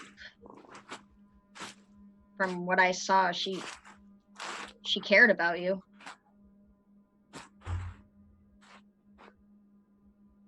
She didn't care about me enough. I mean, I won't fight you on that. Sucks. She got rid of me. Like trash. Like, she was ashamed. She couldn't wait to pawn me off on someone else. No, don't go there. I think she was scared. I mean, it's already probably hard to be knocked up, let alone with that kind of situation. Blythe, you're powerful. You're probably the most powerful, scary person I know, but you're also beautiful and smart. Like, you might, next to Ernie, you might be one of the smartest people I know. You just have an instinct about you, and I want you to know, I'm sorry things have been so fucky and weird between all of us, but we're in this together now, okay? And you don't need to run away anymore. There's people looking for you, Blythe, because you're scary and because you're powerful. All right? Just be careful. They're looking for me? Why? I don't know specifically, but there's things that you can do because of, well, the way you were born.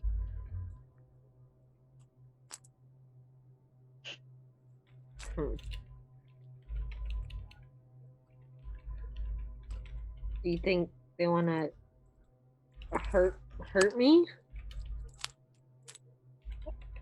The men on the rooftop, for example. It's a mixture. It's a mixture between being and sorry, the people in Trump Tower who gravitated to you and called you their queen. I don't think it's wanting to hurt you specifically, more as wanting to use you or worship you, which might be worse. Blythe, you have a power that none of us really understand. And I'm just saying, we're your allies, okay?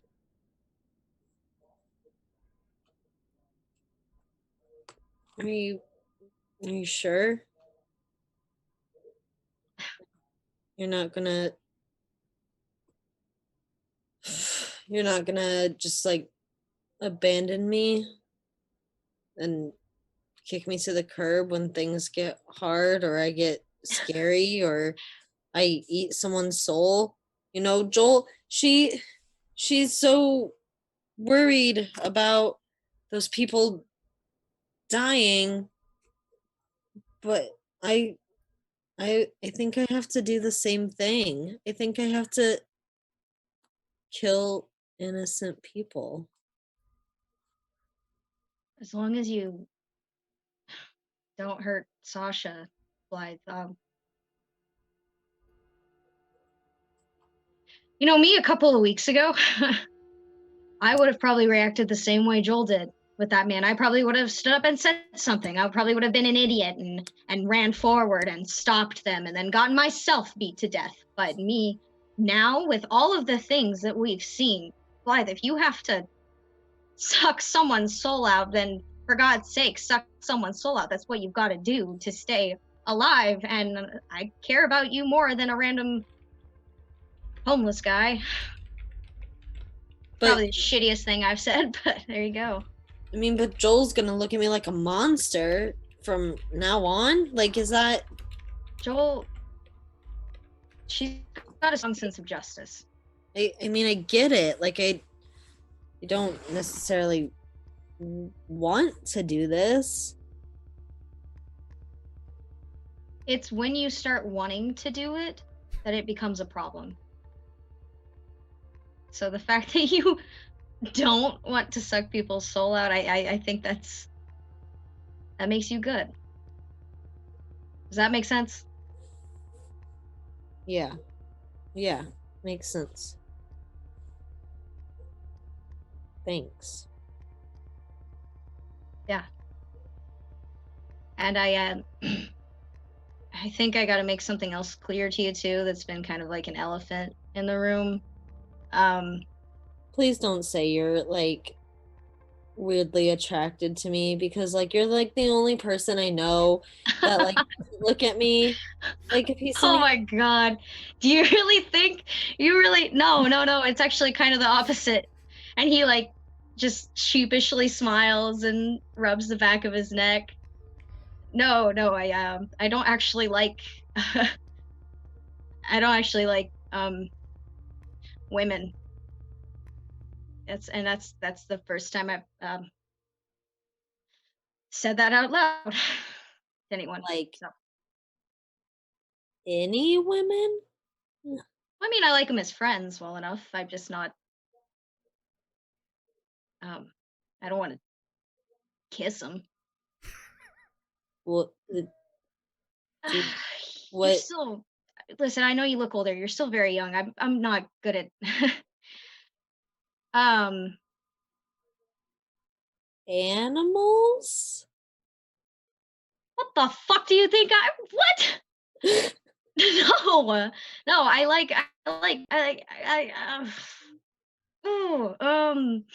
I'm gay. Oh, for like boys, for like Yes. Sasha specifically.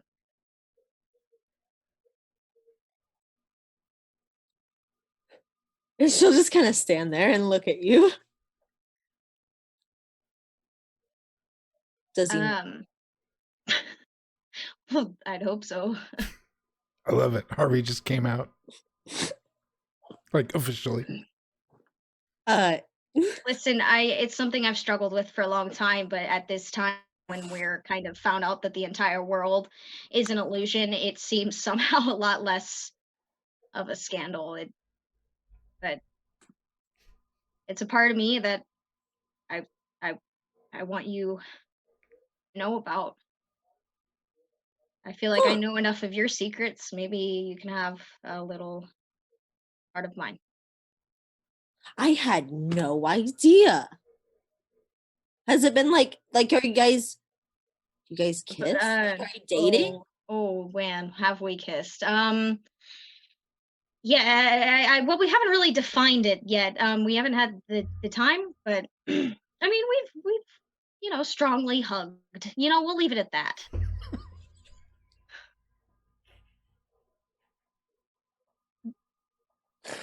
I almost spit up my beer. Strongly hugged. Somebody write that shit down. I'm fucking losing it. I He can't. still sees 16-year-old little girl Blythe. Oh, I okay. love it. Oh, I'm really trying to stay in it. Okay. What a weird conversation. Okay. All right. Okay. That's fine. That's cool. I can dig it. Only you and Joel and, well, actually, probably Ernie. No, and yeah. You told them? Well, I didn't tell them. It was kind of, well, we weren't exactly hiding it, Blythe. Honestly, it's a little surprising that you didn't. I thought you guys were just best friends. Well, yeah. Okay. Well, cool. It's very cool. Yeah. Are you happy? You know, I wish it was under better circumstances, but I am. Well, then that's all that matters. You're right. See, I told you were smart. Well, it doesn't matter who you like. People who think that, those are the bad people of the world, you know? I mean, there's a lot of that going around right now, which is why I haven't been out with it. But like I said, they're all illusion and don't actually matter. Yeah, none of it matters at the end. And you know what? Maybe someday we'll find you your Sasha person. Someone a lot better than the fucking doctor. I doubt it. Someone who treats you nice. I don't know. I think I'm too broken. I don't think anyone wants to. Did you see Sasha like clawing at his face and shit? I think he was more broken than you'll be, Blythe. And you've got wings, which is probably a fetish for someone. I mean, it's kind of a fetish for me. This is pretty fucking cool. I'm jealous. Well, you better get to bed. Yeah. I'm gonna go take a bath. Bird bath. All right. Bath. I just even call it that. Are you gonna find a big bowl and just fill it with water? Yeah, I'm just gonna like splash around it. You guys kill me. He laughs at that, and then he reaches out and pulls her into another big hug. I love you, kid. She hugs him back, and I love you too. You're pretty cool. So wholesome. Yeah, very wholesome. Joel, did you have any other plans, or were you hitting the hay? I was going to take a nice shower first, but yeah, I was just showering then. Cool. Just because we haven't done hardly any rolls tonight, once you've taken your shower and go to bed, I would like your nightmare roll, please. No, I don't wanna. I know you don't, sweetie, but I want it. I don't like it. I don't like it. Okay, hold on. I gotta do some modifying here. That's okay. Dr. Kennedy, what were you doing? Were you heading to bed too, or? He's going to start working on the ritual. Oh. Okay. I'm so unhappy. Meanwhile, Harvey's gonna go have fun dreams Yes. in Cuddletown. So, Dr. Kennedy, there is actually in this nice suite, there's like a little office, kind of sort of room with a desk, and like a work area, per se, for you to do your work in if you like, or you can do it in your room. Joel, you go to sleep, and,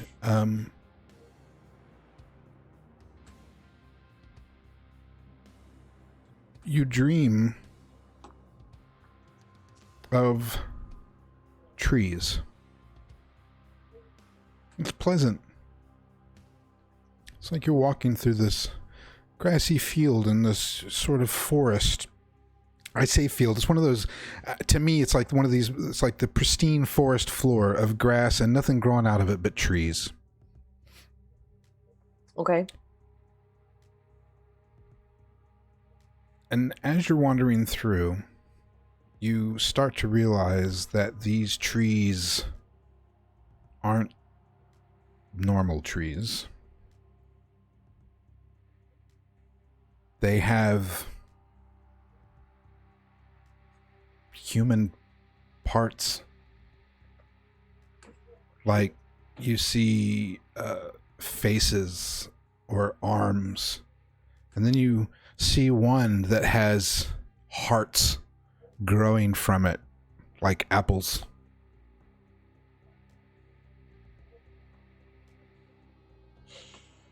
Harvey, you go into the room that you're staying in the same room as Sasha.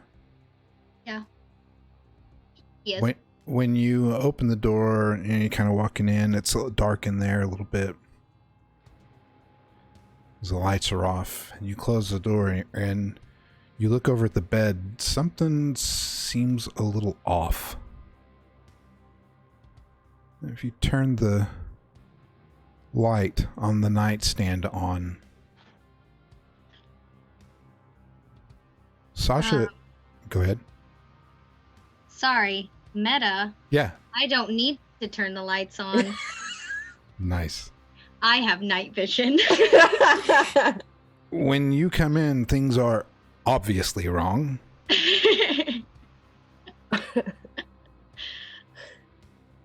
Like how so?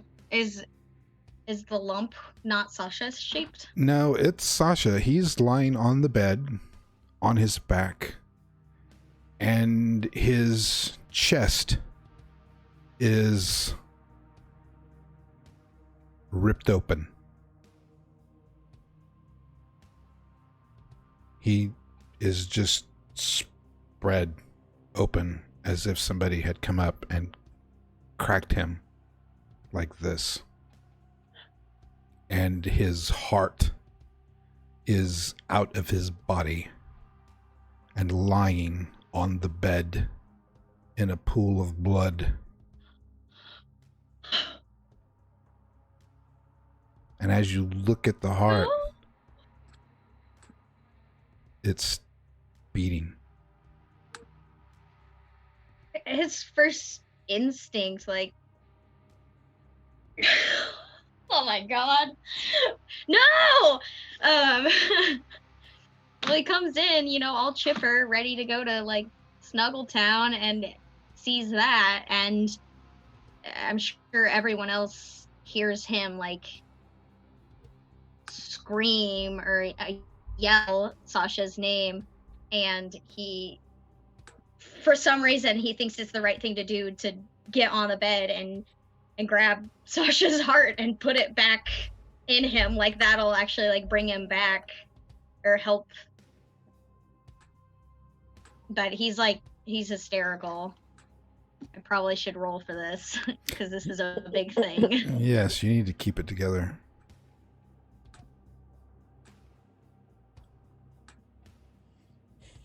Oh man. Oh, how am I keeping it together so well? Wow. Oh no. Nice job. So yeah, he manages to not burst into tears, but he's still like, Sasha, and trying somehow to put the heart back in. And he yells for Ernie specifically. There's panic, and you have the heart in your hand, and Sasha's there in front of you. Ernie, you hear Harvey cry out from another room.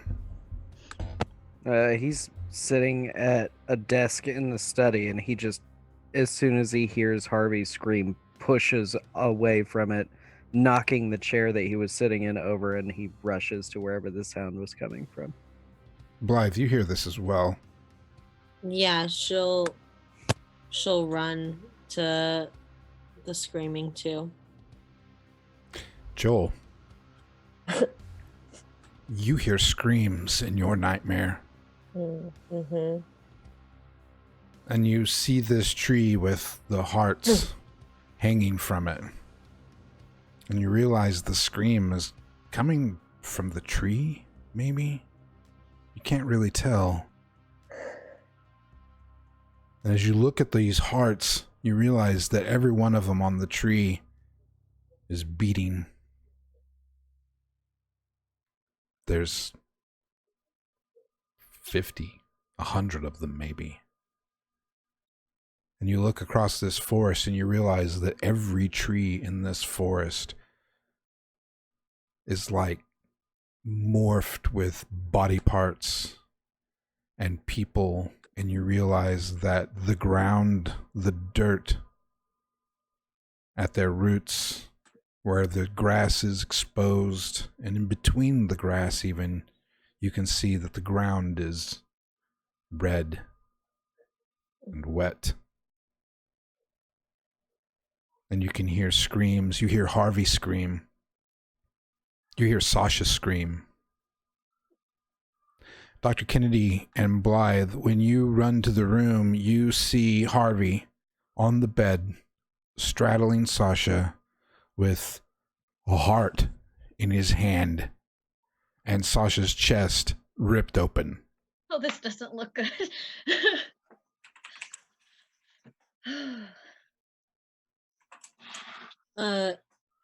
Blythe will scream.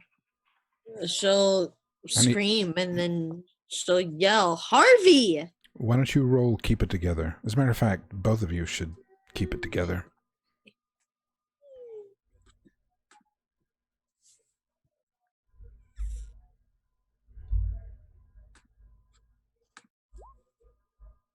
$13. Better than a 9. Better than a 9. Better than a 7. Ooh, Dr. Kennedy got a 14 in a red box. You rolled a 1 and still got a... What the heck? A 1, a 9, and a +4 modifier. Oh my Wow, god. okay. That's pretty good. Awesome. What do you do? Harvey just like screams like, I just found him like this. and he looks at Ernie hysterically and he's got the heart and he holds it out to him. Put it back in. Put it back in. It was out. I don't. And so you're just gonna hold it? You're just gonna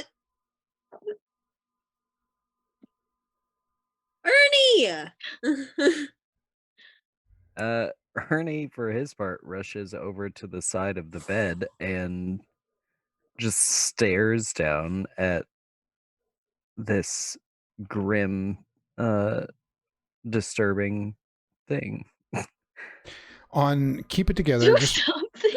just because I'm trying to get better at the rules, because I know I've got people who are hardcore cultists that have started watching our stream. I'm trying to get a little bit better at the rules. On Keep It Together, when you roll a 10 to 14, you get to choose one disposition, I'll say. Angry, sad, scared, guilt-ridden, obsessed, distracted, haunted by the experience at a later time. That's a given. But the other 3, so you'll each lose 1 stability, Dr. Kennedy and Blythe, for the meta record. And then I am curious, Dr. Kennedy, at this site, with your reaction, are you angry, sad, scared, guilt-ridden, obsessed, distracted? How would you, or have you got a better one even than the ones that are listed? So meta, Yep. I do not reduce my stability because I have endured trauma. That's right. Just so everyone is clear. I am a rock. I got you. But I'm going to ask you the same question because you do become either angry, sad, scared, guilt-ridden. What's your emotion when you see Harvey with this? Scared. Okay. Dr. Kennedy? Yeah. Somewhere between angry and sad, that's for sure. Okay. Now go ahead. I'm trying to get better at putting this stuff out there for our cultists that are watching. And I've skipped over that several times when I made you guys roll, keep it together. So just trying to get the emotions in perspective. And you go up to the bed. Is that what you said you did? Mm-hmm. Hmm.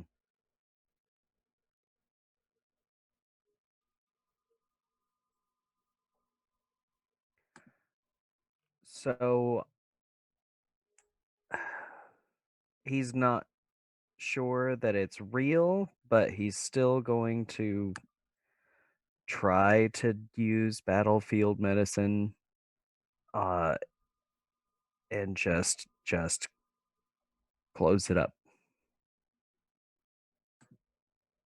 Harvey, did you put the heart back in the chest, or are you still holding it up to Dr. Kennedy?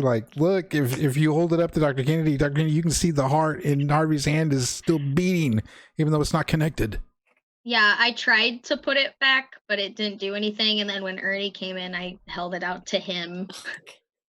He took it back out. He doesn't know what he's doing. He's not a doctor. It's not going in. It's not going in. It's where does it fit? It's a bad puzzle.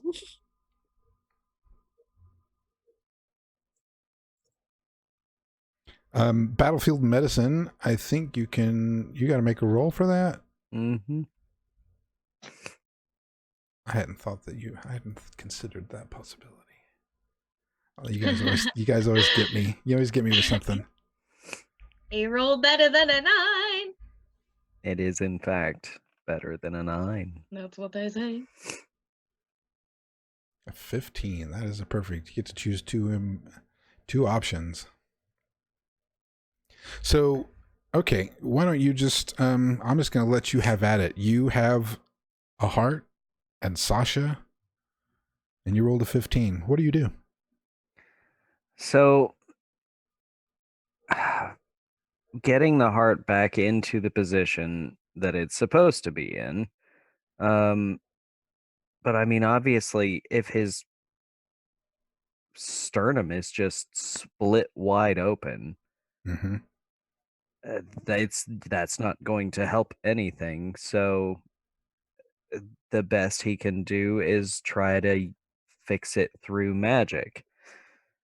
And we've talked about how that battlefield medicine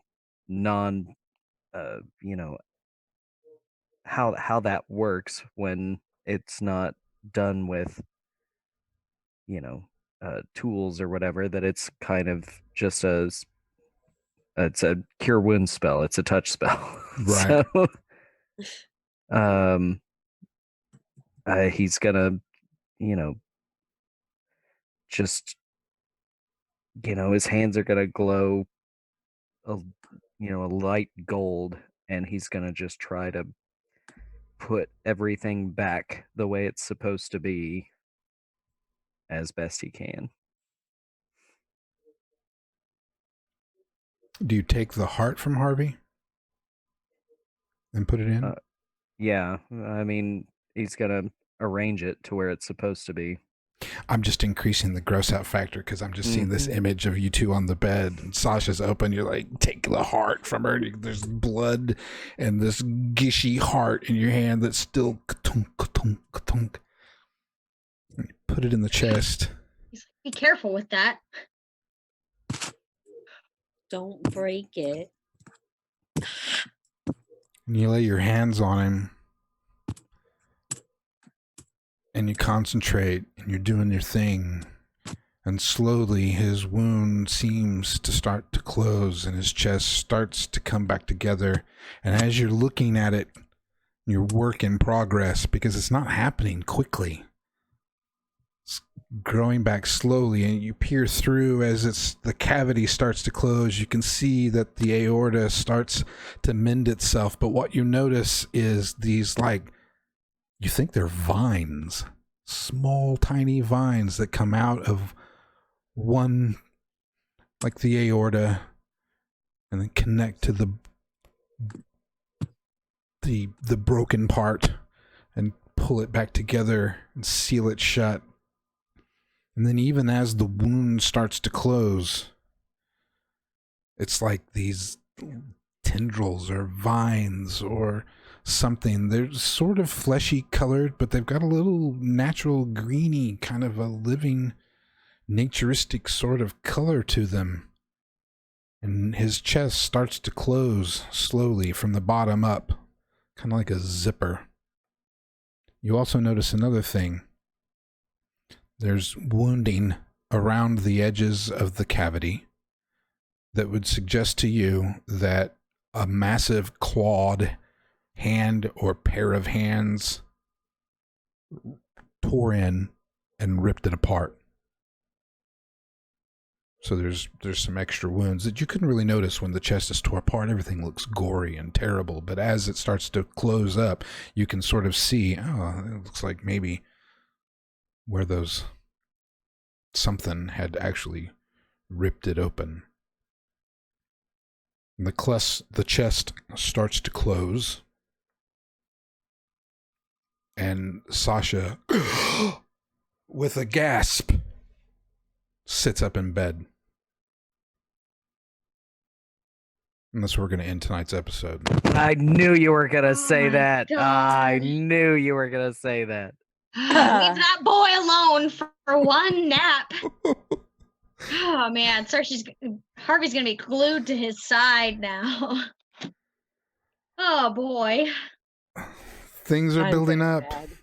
into something terrible, and Joel's lost in a nightmare right now. Oh, Seven, I'm going to do such terrible man. things to you. Tell you what, that was some PTSD. I was in a game once, a D&D 5th edition game with Duke, and two of our characters were like best friends. And then the one character had to leave to move, like the actual player did, and he did that to me. He had him open. His chest was all open. That's and wild. I was like, no. R.I.P. Again. Kuzu. That's Why do crazy. my friends keep getting torn apart? Oh, what was the name of Oh, that character? That's Kuzu. Kuzu. Yeah. R.I.P. Kuzu. Kuzu. But, Oh, oh man, that's got nuts. bad luck. Yeah, that's nuts. That's Made my crazy. heart jump in my throat. And- I love and- Sasha. Yeah, and that whole heart thing came to me late tonight when I was scrambling around trying to figure out what I was going to do without Sasha here. I was actually listening to a song that said something about ripping my heart out of my chest. I thought, oh, that's a cool idea. Wow, I'd love to use traumatize this. them some more. Yeah, Oh. I love it. Oh, okay. Well, After yes. Harvey just confessed his love, Yes. tear his heart out. Outstanding. Thank you, players, for playing tonight.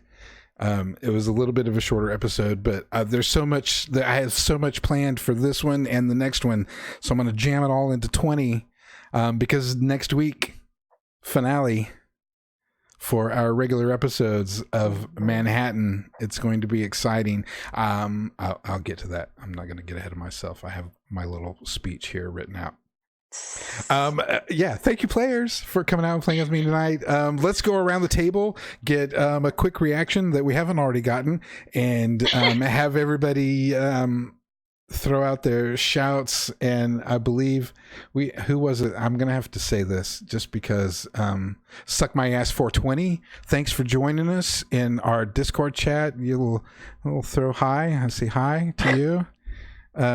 I saw the hi. Just wanted to give you a little shout out there to Suck My Ass 420. And I can do that now because we have the disclaimer on the start of our channel. So I'll throw that out there. So we love you and hope to see you soon. So let's go around the table, get a quick reaction, have everybody do their shout outs. That was my shout out to Suck My Ass 420. Let's start with Joel.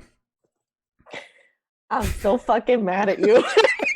I knew as soon as you were like, she's not going to get any sort of play on this, I'm just going to tell her what's going on. I'm like, this motherfucker's going to leave me in here. Like, I'm rude.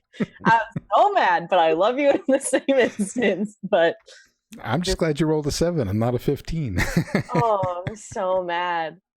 Oh, I'm so mad. Okay. Okay.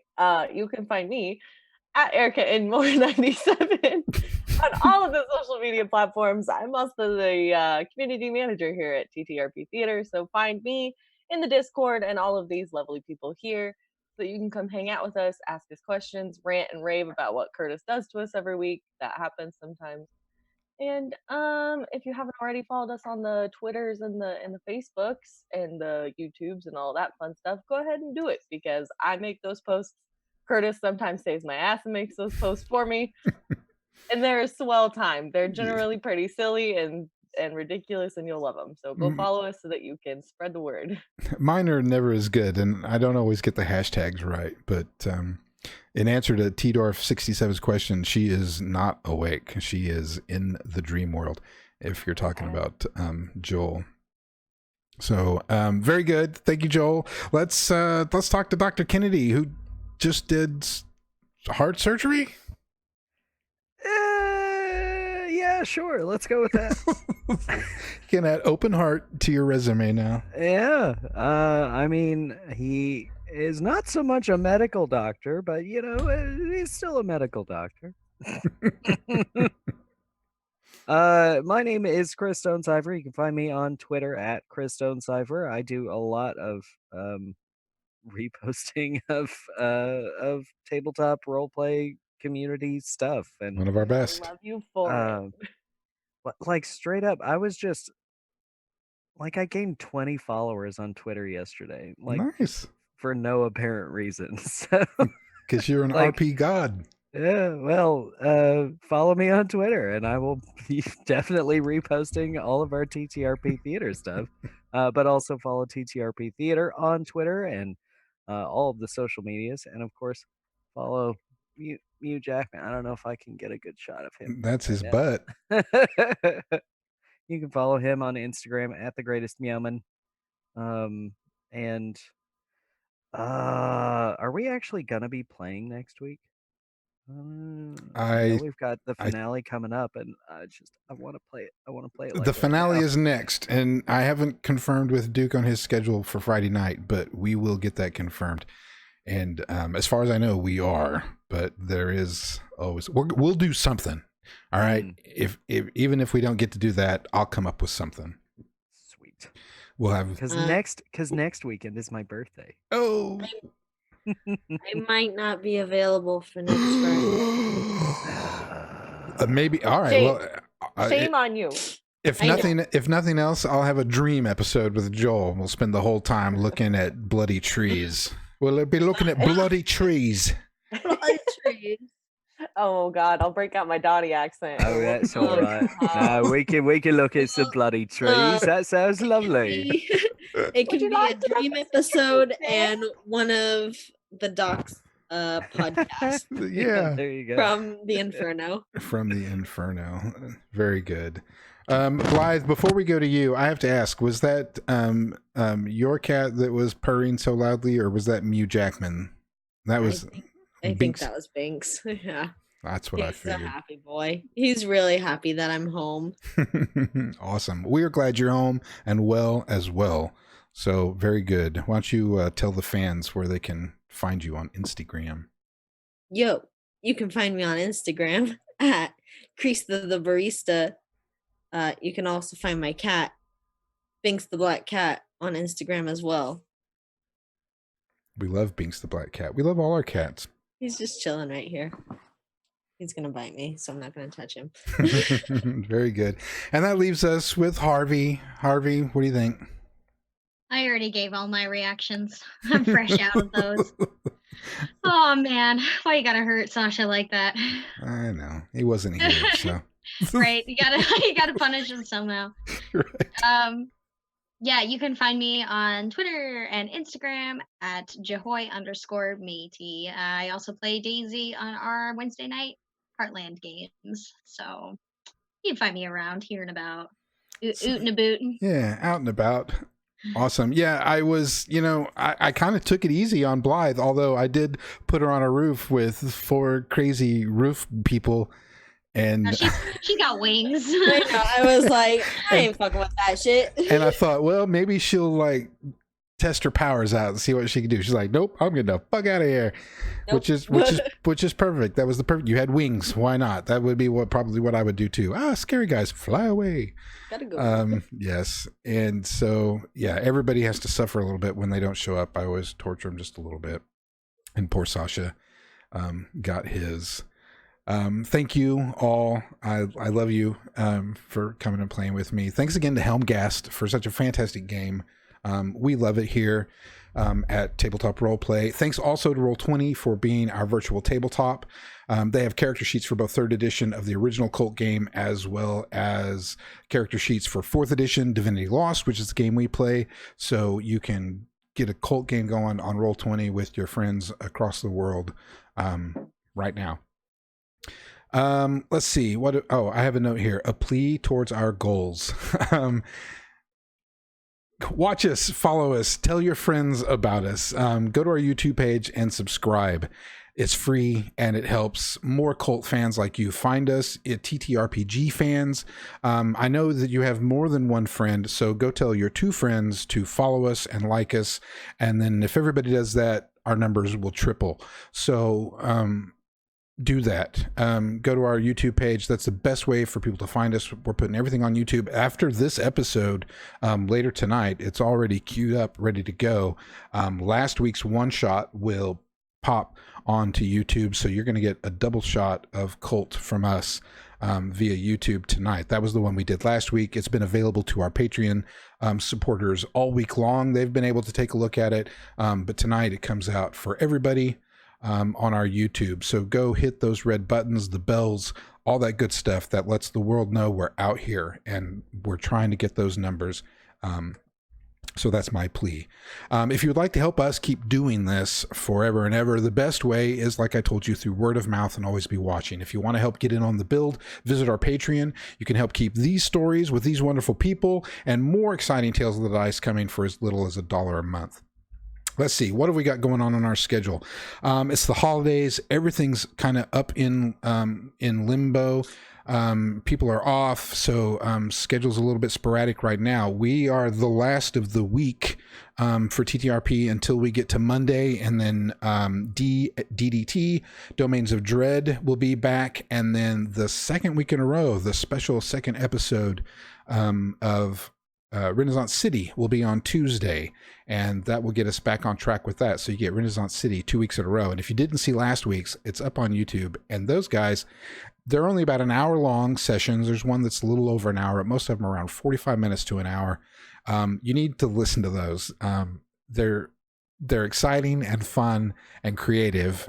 Duke has got a really fun superhero world in 1920s Detroit, and those guys that play that game are just hilarious. It's exciting. There's action and stuff happening, which is fun, but the way they play that game it just cracks me up. I love that show. So it's not a big time suck, not as much as this 3 hours of Cult. You can go and check out Renaissance City. It's a Prowlers and Paragons Ultimate Edition game, GM'd by Invisible Duke. So you need to go check him out. It's absolutely awesome. Yes, analyze, T-Dorf. That's right. The last week was all about analyzing things. Hilarious. Those guys are crazy. So visit our Patreon. We're going to have more Patreon stuff. We're working on the story for Dr. Kennedy's Inferno. We're going to be producing that for Patreon. So that's a reason. And like I said, you can get in for as little $1 a month. That's $12 a year. So give it a shot. Access to everything. You could spend the $10 a month if you want, and we would love you. But you don't have to. It would get you into a game. Anyways, so those Patreon, support us. We're looking for support. We're trying to get this thing rolling. We've got a great fan base started now, a good solid base, a good community on our Discord. It's absolutely a blast over there. So go check that out. So games, yeah, Renaissance City on Tuesday. No Land of Dark Dreams throughout the holidays. We're hoping Beth and crew will be back right after the first of the year. So keep your fingers crossed for that. Those guys are on hiatus. A couple of them are in the military and their schedules have gotten all jacked up. They got holidays. Beth is off doing things. So that whole crowd, through their first 18 episodes, has done quite a bit of stuff. It's a great show. D&D, 5e.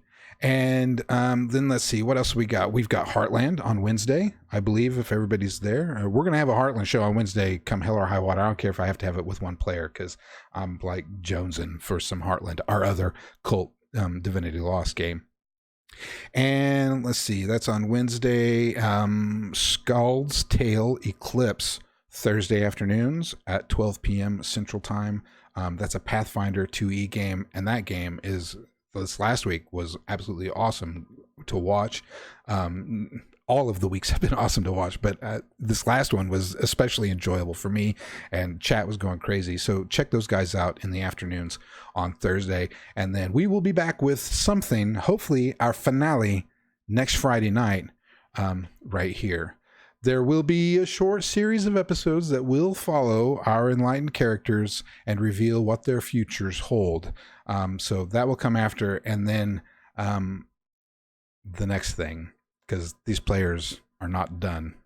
They will play characters in our next Friday night KULT Divinity Lost game, Long Strange Trip 72. The setting is Vegas to LA, 1972, and psychedelic drug use will be a thing. That series premieres February 7th at 7 p.m. That's 020720 at 7. I thought that was fun. I'm a nerd. To wrap up, I'd like to give a final shout out to each of you, the ones who watch, the ones who, I lost my thing, the ones who help pay the bills, the ones who help create, the ones who help perform, you guys on the camera, and all of you who support independent creative work. This is a new format of storytelling and performance, and your support, whether it's eyeballs and tweets or money, we thank you. We thank you for watching, and from all of us at TTRP Theater to all of you, we say good night, sweet dreams, and we love you. Good Say it. night, sweet dreams. We say it. We love you. We love you. Good night, everybody.